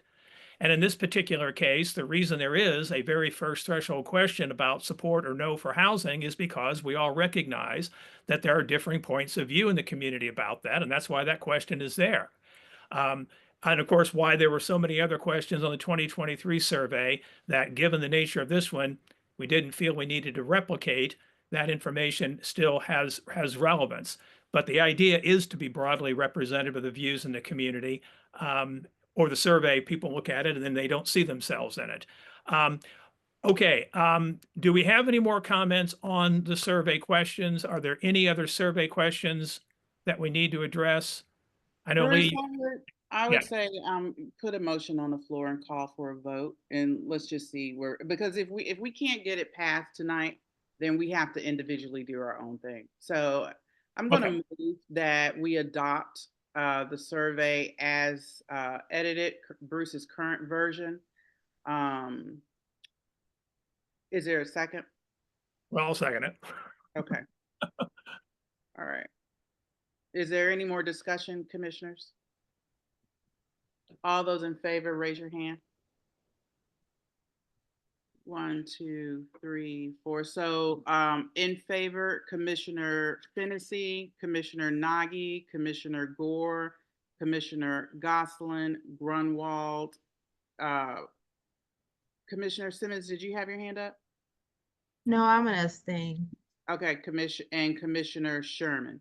All those not in favor, please raise your hand. Commissioner Grunwald, you still have your hand up. Are you in favor or not in favor? No, I'm reading this thing that you sent me, which is incorrect, actually. So that's why I'm not. Bruce, that's your okay. day to be calling it correct. That's okay. I'll put it on the listserv tomorrow. We'll figure it out tomorrow on the listserv. Do what you do. I just want to clarify for the record. I'm in the middle of a vote, commissioners. I want to clarify the vote. Is there any no's? Any abstentions? Commissioner Simmons abstained. So one abstention. So it's 6-0-1. Correct. Correct? Yep. Yep. Thank you. Thank you, Commissioner Sherman. A lot of work's been done on this. I'm glad that we are getting it out. Do we have any update, Commissioner Gosselin? And I know we talked about SurveyMonkey. Any update on the ANC mailers, Commissioner Nagy, on this? We have no update on the SurveyMonkey because I passed you the information about subscribing. I think both of us were reluctant to do it until we just had the vote. We had the vote we just had, but I think that we can buy an individual account in the name of 3G at anc.dc.gov for $1,668 plus some tax. And get it up and running quickly. And I think that's what we ought to do. And we will all have access to it through the ANC email. So that's my suggestion in SurveyMonkey, okay? And we do have, commissioners, just as a reminder, so we can get this going really quickly, we do already, if I'm not mistaken, and Commissioner Simmons, you might know, a motion where we approve the use of SurveyMonkey, correct? And a dollar amount to that? Okay. And commissioners, did we do that with the mailers? Because if not, I would suggest we take a quick vote on that. We didn't do it with the mailers. What we talked about was it would be around $1.09, based on the mailers that you guys sent out, $1.09 per mailer. Okay. Including postage and including having whatever the companies you used actually put the labels, the address labels on it. So really the question will be who can turn this around the fastest. And I said that last time, and I still stick with it. Okay, so I think definitely our guys at Postcard Mania can turn this around real quick for us. And I just say, I suspect there's a slight improvement on per per unit price. That's what I was gonna say too. I think we'll definitely get a better price with Yeah. the total volume. So There maybe definitely will be. It definitely works like that. The more people, the more they send out, the less per, it costs more, but the less per piece. So it definitely works like that. Commissioner Simmons. Yeah, so my question is just, what's our plan moving forward? Our due date for comments is May 28th. Today is May 13th. Before we get to that, can Okay. we go back to the mailer issue, because I feel like we need a vote on that so that when we go to Postcard Mania, we have the commission's approval. Where Leary and Commissioner Simmons, you can help me with this. We don't have an exact amount, and we definitely will not have that in June. But are you comfortable with if we had a motion that said like up to a specific dollar amount, or would you require us to do an exact dollar amount? That's to me, Yeah. up to. Okay. Well, then, can I suggest it be a high number, like $10,000? I was gonna say, but 12 to 15, and I think you're probably right. I think we'll probably maybe come in at 10, because we'll do the design. I'll start on the design and send it to everybody, but maybe if we could say 15 just to be safe. Is that okay, commissioners? Yep. Okay. So I move that the commission expend up to $15,000 on a on an ANC wide survey mailer to our residents. Is there a second? Second. All those in favor, commissioners, raise your hand. Okay, that's 7-0. And can I Okay. just note, please, in the meeting minutes, make sure the up to dollar amount is there. I don't want anybody auditing me if we, just want to make sure it's clear in the minutes. Can, And commissioners, we're talking about mailers to households, Yeah. correct? Okay. Yes. Households to Thank you include for that. apartments, correct? Sorry? Households to include apartments. Want to make sure you guys don't forget the apartment. No, the households. they're all The households. I just are want to make sure. Apartments are households. Yeah. Wanna Just, make just sure. like last time, everybody will get it. Can I make one small suggestion in these things, that we make everything contingent on what we're going to discuss next? We can't do a survey. We're not going to spend this money, and we're not going to get this out if we don't get an extension. So Yeah. So I had sent to the ANC, and I've already had a preliminary discussion with Daniel about requesting an extension. And since we just approved it, unless there's any objection from commissioners, I'll send the email off to the director, Deputy Mayor Albert, and the higher ups and everybody in between requesting, what do you guys say, 30 days, 45 days? June No. 30th. Can I suggest 45 days? Because, I mean, Postcard Mania is wildly fast, but, it arriving takes some time. I bet the cycle would take 8 to 10 days. What do you think? I was gonna say 10 days. Mhm. Yeah. And Bruce, you say June 30th? Well, that's okay. I'm 45 days. If they'll grant that, that's fine. That gives us a little extra flex time. Yeah, we do have the Memorial Day coming up, but we want to, the thing of it is, we're going to have the 4th of July week where things will fall off a cliff, right? So that would be in the 45-day period. If I think we had the survey in 2023 open, we extended it, as you'll recall, for a total of a month, and that was beneficial to getting improved. We had a great response, but more people responding even yet. If we could keep this open a month, great. I've said 3 weeks is kind of the minimum. So for planning purposes, if we were to launch this, and we need to set a launch date, which we can't maybe do tonight because of logistical issues. But if we're thinking launching maybe 10 days from now, the card can go out. Yeah. We could launch this survey tomorrow if you wanted, but we're not going to launch tomorrow. We could launch next Monday, We can launch in a week and the card then follows. Yeah. But whenever we launch, we open it up for a minimum of 3 weeks. And then we have time to process the results and obviously hold the requisite special meeting to determine the resolution, you know, all that stuff. Yeah. Okay, that sounds good. Okay. Anything else on the Civic Core survey or? Just that to be clear, once you have the SurveyMonkey account set up, then I will copy and drop the survey from my SurveyMonkey account into the ANC SurveyMonkey account, where obviously this is going to run on the ANC SurveyMonkey account. So just everybody to understand that that's how that's going to go. Okay. Sounds good. All right. So next on the agenda is an update on a meeting myself and Commissioner Fennessy had with Mayor Bowser on the Lafayette Fields, which was a primary point of discussion. And then I'll also, after Commissioner Fennessy, talk a little bit about the conversation I had with Mayor Bowser on the Lafayette kindergarten enrollment issue. So I'll turn it over to Commissioner Fennessy.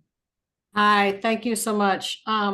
Yeah, so we were really pleased that we were able to get a meeting with the mayor and also some of her top staffers to elevate the field issue, which was poorly constructed after the redo of the school and has not been maintained since. We had a memo put together that talked about some of the promises that had been made to the community over the years. And that hadn't been done. We had some opportunities for new technologies and that have come on with grass. We had some good cost information, which was based on the Arlington County Working Group that showed how grass could be cost effective. We had some potential funding sources from the Phase 2 erosion project, which is going to be up at the top of Lafayette Hill. If we did maybe a light touch with that, we might be able to repurpose and get some money for the field, as well as maybe some nonprofits which are interested in sustainable and environmental justice and reducing urban heat island effect. So we, presented what I thought was a good case. Right now, there is no big project in the works, but I think we feel that the mayor and her staff have gotten some renewed focus on Lafayette, and we've seen that play out we also did mention some of the other repairs in the area. So we've gotten the bathrooms reopened on weekends. Yay. They had been closed. And so those are back open. We got all 3 water fountains working again. Yay. We've gotten broken lights fixed. And we are working on getting a top swing. So all of that's happened in the last 10 days. So, I think we'll continue to try to work with the staff to see if there's a way that we can get us, some help to the field, even in these tight financial times. But we're working on it. We haven't given up, but there's no, huge grand ribbon cutting at this moment, but we're still working on it. And it looks like, we're making baby steps. Did you want me to talk about the kindergarten as well? Yeah, you can add in there. I'll just add that I brought that up at pretty much the 12th hour. So I do thank the mayor and her staff for allowing me to bring that up on behalf of my constituent, Jake Hargrove, and the families that were having issues with the kindergarten enrollment. At the end of the day, I think we agreed to disagree. The mayor and her team did feel like the DCPS policy was clear on the age restrictions, but they did offer to change a placement if needed. So if families did enroll their kids in first grade and that placement did not work out, they agreed to early assessments and a potential change in placement, which I know doesn't do a lot to satisfy our families that want their kids in kindergarten. But that is what they did convey to us. So they listened to us. Deputy Mayor Kine, I believe is how you pronounce his last name, Kihn, was there. I wasn't expecting him to be in attendance, but he was there. He showed up, and he had a lot of insight on the issue that he offered. So, Laura, do you want to add anything to that? No, I mean, I think that, just from my perspective as a teacher and a mom now of older kids, but I think, you don't lose anything by filling out the enrollment paperwork. It doesn't cost anything. You don't have to put down a deposit like private schools. And if they are able to do placement testing and readiness assessments this spring, and I would certainly encourage any parents who were concerned about the placement, think their kid is not ready for the grade in which DCPS would put them, to say like, hey, let's do this soon. Even if you're exploring other options on your own, the DCPS is a good backup option because it is free to enroll. And if you don't get the answer that suits, your child and your child's needs, and you have another option, you don't lose any money on enrolling. But there is a good, there is a possible process to get that early readiness testing done. So I would give it a try and see what happens. Right. And I'm just looking at Carmia Lewis's comment in the chat. When would the early assessment take place? And they said early spring. Mm-hmm. So they weren't pinning it down, but Right. If you were to enroll and just inquire and inquire again.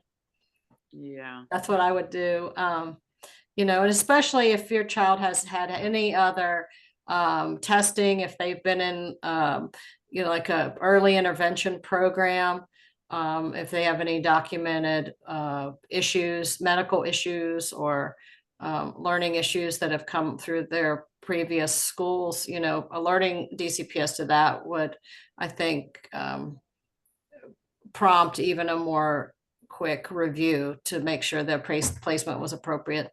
Mm-hmm. Commissioner Simmons?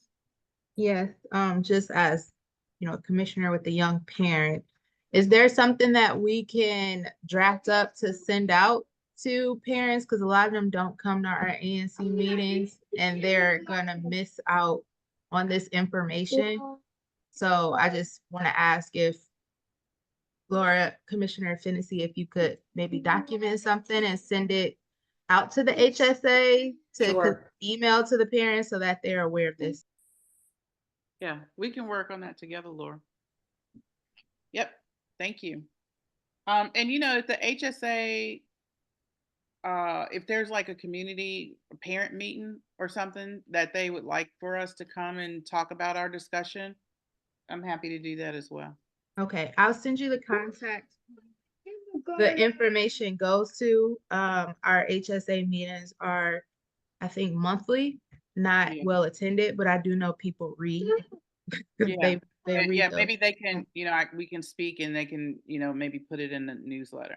And, just for commissioners and community, this went really to the wire. And my initial request was for the entire commission to be present. So it got whittled down to me and Laura, the commissioner, and, over the field. And like a day before everything was confirmed, I asked them to extend it so I could talk about the kindergarten enrollment issue, and they graciously did. So I was pleased that they were able to allow us an additional 15 minutes or so to talk about that issue. But there wasn't, I mean, it was like so quick that everything came together at the last minute. It wasn't a lot of time. There was no time really to put it out to the community. So I'm happy to, on a HSA's term or school's term, talk to them about what was said and this whole issue and get it out as much as possible. All right, community announcements. I know Barbara put something in the chat. Kendall? Hi, is now a good time for me to do my Yes. spiel? Hi, everybody. I'm Kendall Gibson. I'm your Ward 3 manager in the Mayor's Office of Community Relations and Services. I'm going to keep my camera off because I threw my back out today and I am laying down. But I wanted to share that I am hosting office hours. I do it every month. And this month I'm doing it on a Saturday to make myself as available as possible to residents who work, residents who are parents, residents who are otherwise unable to meet with me during work hours. So I will be at Cleveland Park Library from 10:30 a.m. to 12:15 p.m. this Saturday, and I will be in meeting room 2. And spoiler alert, next month I'll be having my office hours at Chevy Chase Library. So I'm looking forward to hosting office hours there. The date is yet to be determined, but you all will be the first to know. We've had a very 3-4G focused couple of days. I was with Commissioner Grunwald at the Ingleside senior living residences. Last week, I really appreciated her sharing that time with me. I learned a lot and heard a lot from residents. And today, my liaison, the Ward 3 liaison, Owen Cox, was at a fire for most of the day in Elizabeth Nagy's SMD, which he really appreciated Liz going out and assisting for some period of the day. Out of respect for the people who were impacted by the fire, I won't be sharing much, but just that it was knocked down quickly, and there were no injuries of residents. Uh, Now I would like to share a brief call to action to support DC's hospital systems. 2 weeks ago, Mayor Bowser called on Congress to maintain the district's federal medical assistance percentage, which is called FMAP. And she was calling upon the Congress to maintain it at its current level. Congress is threatening to cut its assistance percentage to 50%. This is extremely damaging to our hospital system and could potentially cost people's lives. The mayor, council members, and healthcare leaders emphasize that the changes will have severe impacts on the city's entire health system. And to be clear, over 285,000 DC residents rely on Medicaid for their healthcare coverage, including 95,000 infants and children, 28,000 seniors, and 27,000 people with disabilities. A cut of this magnitude would devastate the district's healthcare infrastructure, threaten jobs, and delay or deny care to residents and visitors alike. I will be placing a petition in the chat that's not from the mayor's office, it's from votervoice.net. And I encourage you to sign it if you want to urge Congress to keep FMAP at its current level. And as always, the MOCRs are available to the community with any DC government related needs. If you have an inquiry for DC government or Mayor Bowser, please reach out to me. I will drop my email and contact information in the chat, but I appreciate everybody's time. Thank you. Let me go to, no, I don't want to mispronounce the name, not Duane Bassi. And It's Bar- hi, can you hear me? okay. And Barbara also, Barbara Rogers from the Ward 4 Council Member's Office also has an update as well. Okay, go on, Ms. Bassi. Hi, everybody. I'm Knock from the 5200 block of Connecticut Avenue. I live on 5231 Connecticut Avenue, and I wanted to mention the fire. I was there today, and me and my neighbors were outside, and just wanted to express sympathy to our neighbors. It was a scary sight, and just wanted for you guys to help us keep us informed on how we can support our neighbors, because we know some of them have been unhoused. Oh, can you explain what happened, Knock? I did not hear about this. Yeah, I'm at about 11:01. I live right next to the building. We're neighbors, and I could see a lot of smoke coming out of the second floor apartment. And so most of us just for our building, we evacuated that building, evacuated as well as at the same time. And as we were out front, pretty quickly it started busting out through the windows. The firemen got there pretty quickly. But it was really devastating because a lot of us know each other, and so not everybody was out at the time. But we're so thankful that there were no injuries, but we know there was a cat that was lost. And I heard that. yeah, and so mostly it's just some of the neighbors were outside that had lost their house for a long time, getting things organized. And so we just want to keep them in our hearts and just figure out how we can continue to support them. Okay. Thank you. Thank you. Yeah. Commissioner Nagy? Thanks. Thank you to Kendall. I got a phone call from Owen Cox from her office telling me, because it's my SMD, about the fire. And I went over to the scene of the fire and talked to most, I think, of the residents. And as I understand it, they have all found a place to be housed for right now. Most of them, I think, are going to friends. I think one person was going to avail themselves of the Red Cross as an option. And I understand how traumatic this can be because our house burned down when I was in law school. It is an absolutely horrifying, our apartment burned down. It's a horrifying experience, and I lost my cat actually in that fire. So it's a tremendous shock and trauma, and I was there to support the people there, some of whom I actually know personally. So I will continue that. I gave them all information. They can reach out to me. I want to say that Owen did an awesome job getting the Red Cross there. There were already people there. I think they're sort of clued into where these tragedies happen. There were already people from fire remediation companies there to help out. So I think it's in hand. That's so nice, Commissioner Nagy. I really appreciate it. That's a big part of what we do is respond to fires in which there are displacements, and the scene is basically ours until everything is concluded and everybody's squared away. So I really appreciate that. This is one of Owen's first fires, so I'm very proud to have him on the team. I do really appreciate that he gave me a call to give me a heads up about it. And he said I didn't have to come, but I did want to. Oh, So for sure. thank you to him for doing that. And I can't, please ask him to keep doing that. And, it would be good, Kendall, to send out a notification to the entire ANC because we've had like accidents on Connecticut Avenue, different types of things. And a lot of times multiple commissioners will respond. And it's a good look for the ANC. Definitely. We usually call or text the impacted commissioner, but I'm happy for 34G just to loop everybody in after we make initial contact with the impacted commissioner. Great. Thank you. Commissioner Fennessy, you have something to add?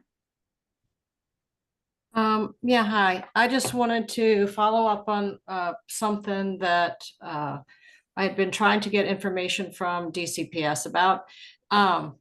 They had said that they thought that our school capacity would house about 975 students. And so looking at the ed specs, which were the requirements back in the original renovation and the plans from then, as well as the plans from 2019, when we had 816 students and added 3 more classrooms. I asked them for some clarification because the 816 in 2019 plus 3 more classrooms at 75 students would be to 891. So I wasn't sure where they were finding that we had that much capacity, and some of my constituents and maybe other commissioners' constituents had been complaining about kids, especially 4th grade, being in windowless rooms in the basement. DCPS would not share a current map of the school. I've asked for a tour. They haven't responded. I asked for square footage of classrooms and the windows in the classrooms to verify that the rooms were adequately sized, because some of the common rooms that had been built in to the previous plan were smaller. They were designed for like meeting and presentation type small group work things, not really as a classroom. And I had heard that those had been converted to classrooms and they wouldn't be up to the size of the ed specs nor would windowless rooms be in accordance with ed specs. They had promised that I would have that information by the beginning of May, and I haven't gotten it. So I will follow up. But I am interested in, making sure we get actual information, as opposed to just he said, she said. I want to see the plans or the square footage or get a tour or get a map. So we'll keep working on it. Commissioner Gosselin?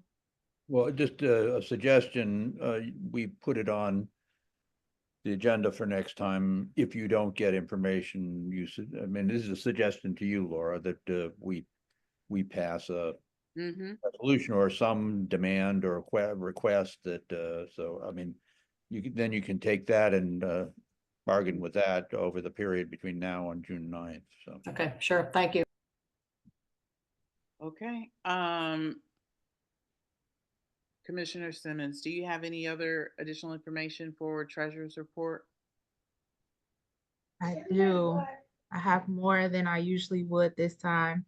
So, a software error in the QFR portal caused the beginning balance of the fiscal year Q4 QFR to be misreported. A quarter's beginning balance must match the previous quarter's ending balance.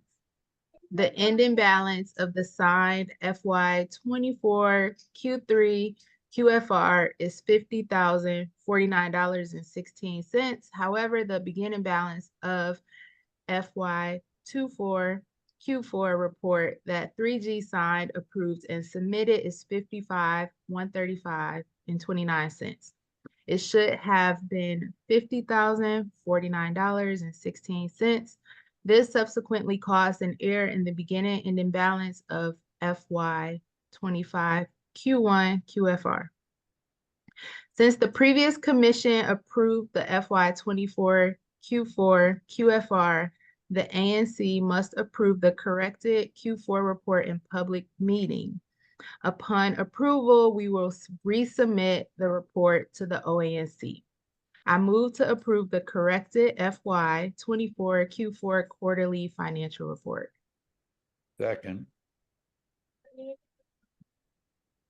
Okay, Corinne, let me just ask you a question. What's that amount again, the corrected amount? The corrected amount is $50,049.16. Okay. And after we approve it, you'll route it to me and Commissioner Nagy. We'll have to re-sign off on everything. Correct. Okay. Commissioners, any more discussion on that? Okay. All those in favor show by a raise of hands.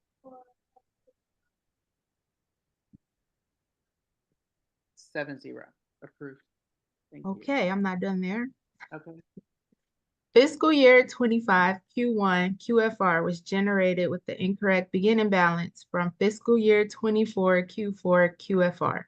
Since the current commission approved this report, we need to only report the correct beginning and ending balance for the record. The corrected beginning balance for the FY25 Q1 QFR is $47,677.82, and its ending is $59,310.30.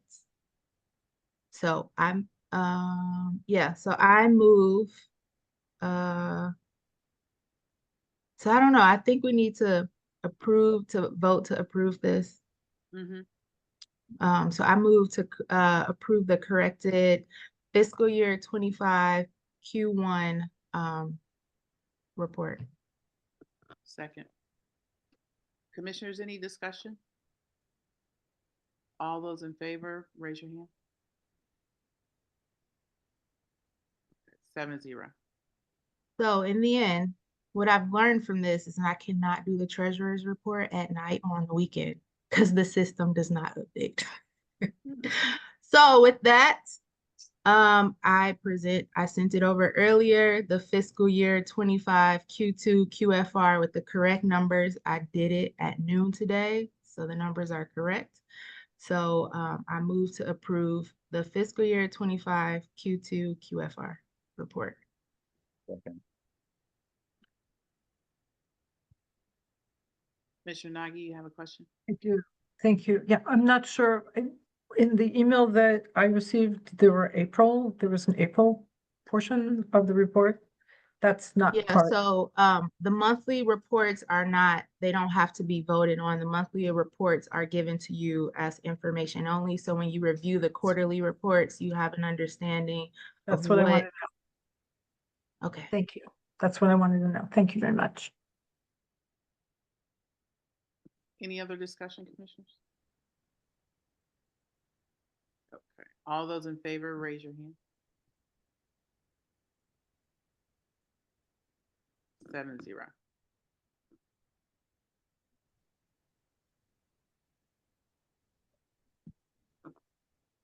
Okay,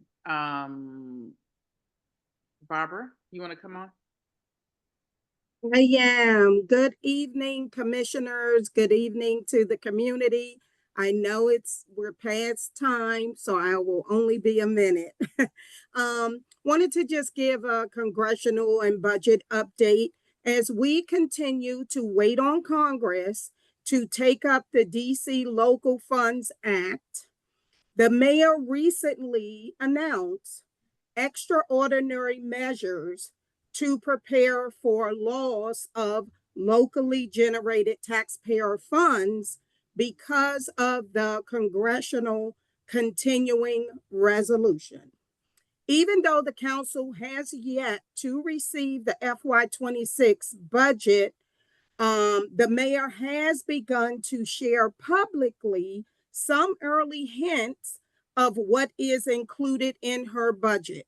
While nothing is set in stone, the mayor has previewed that she has met some of Councilmember George's community key budget asks, including preserving pre-K enhancement and expansion program and the Early Childhood Educator Pay Equity Fund, two vital programs that support our educators and our children in the most formative years. So thank you to everyone who have advocated for our children, families, and educators to make this win possible.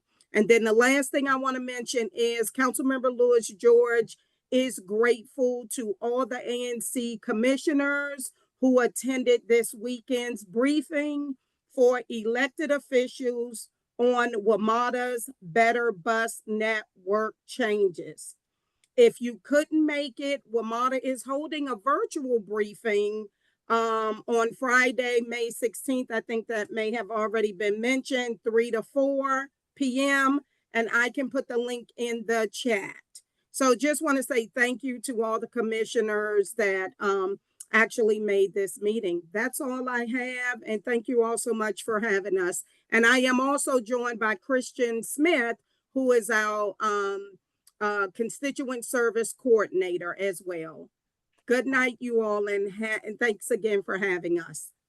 Thank you, Barbara. And on that note, it's 8:57. I adjourned the meeting. Thanks everyone for attending. Thank you, commissioners. Great meeting and great conversations. Really appreciate it. Thank you, everyone.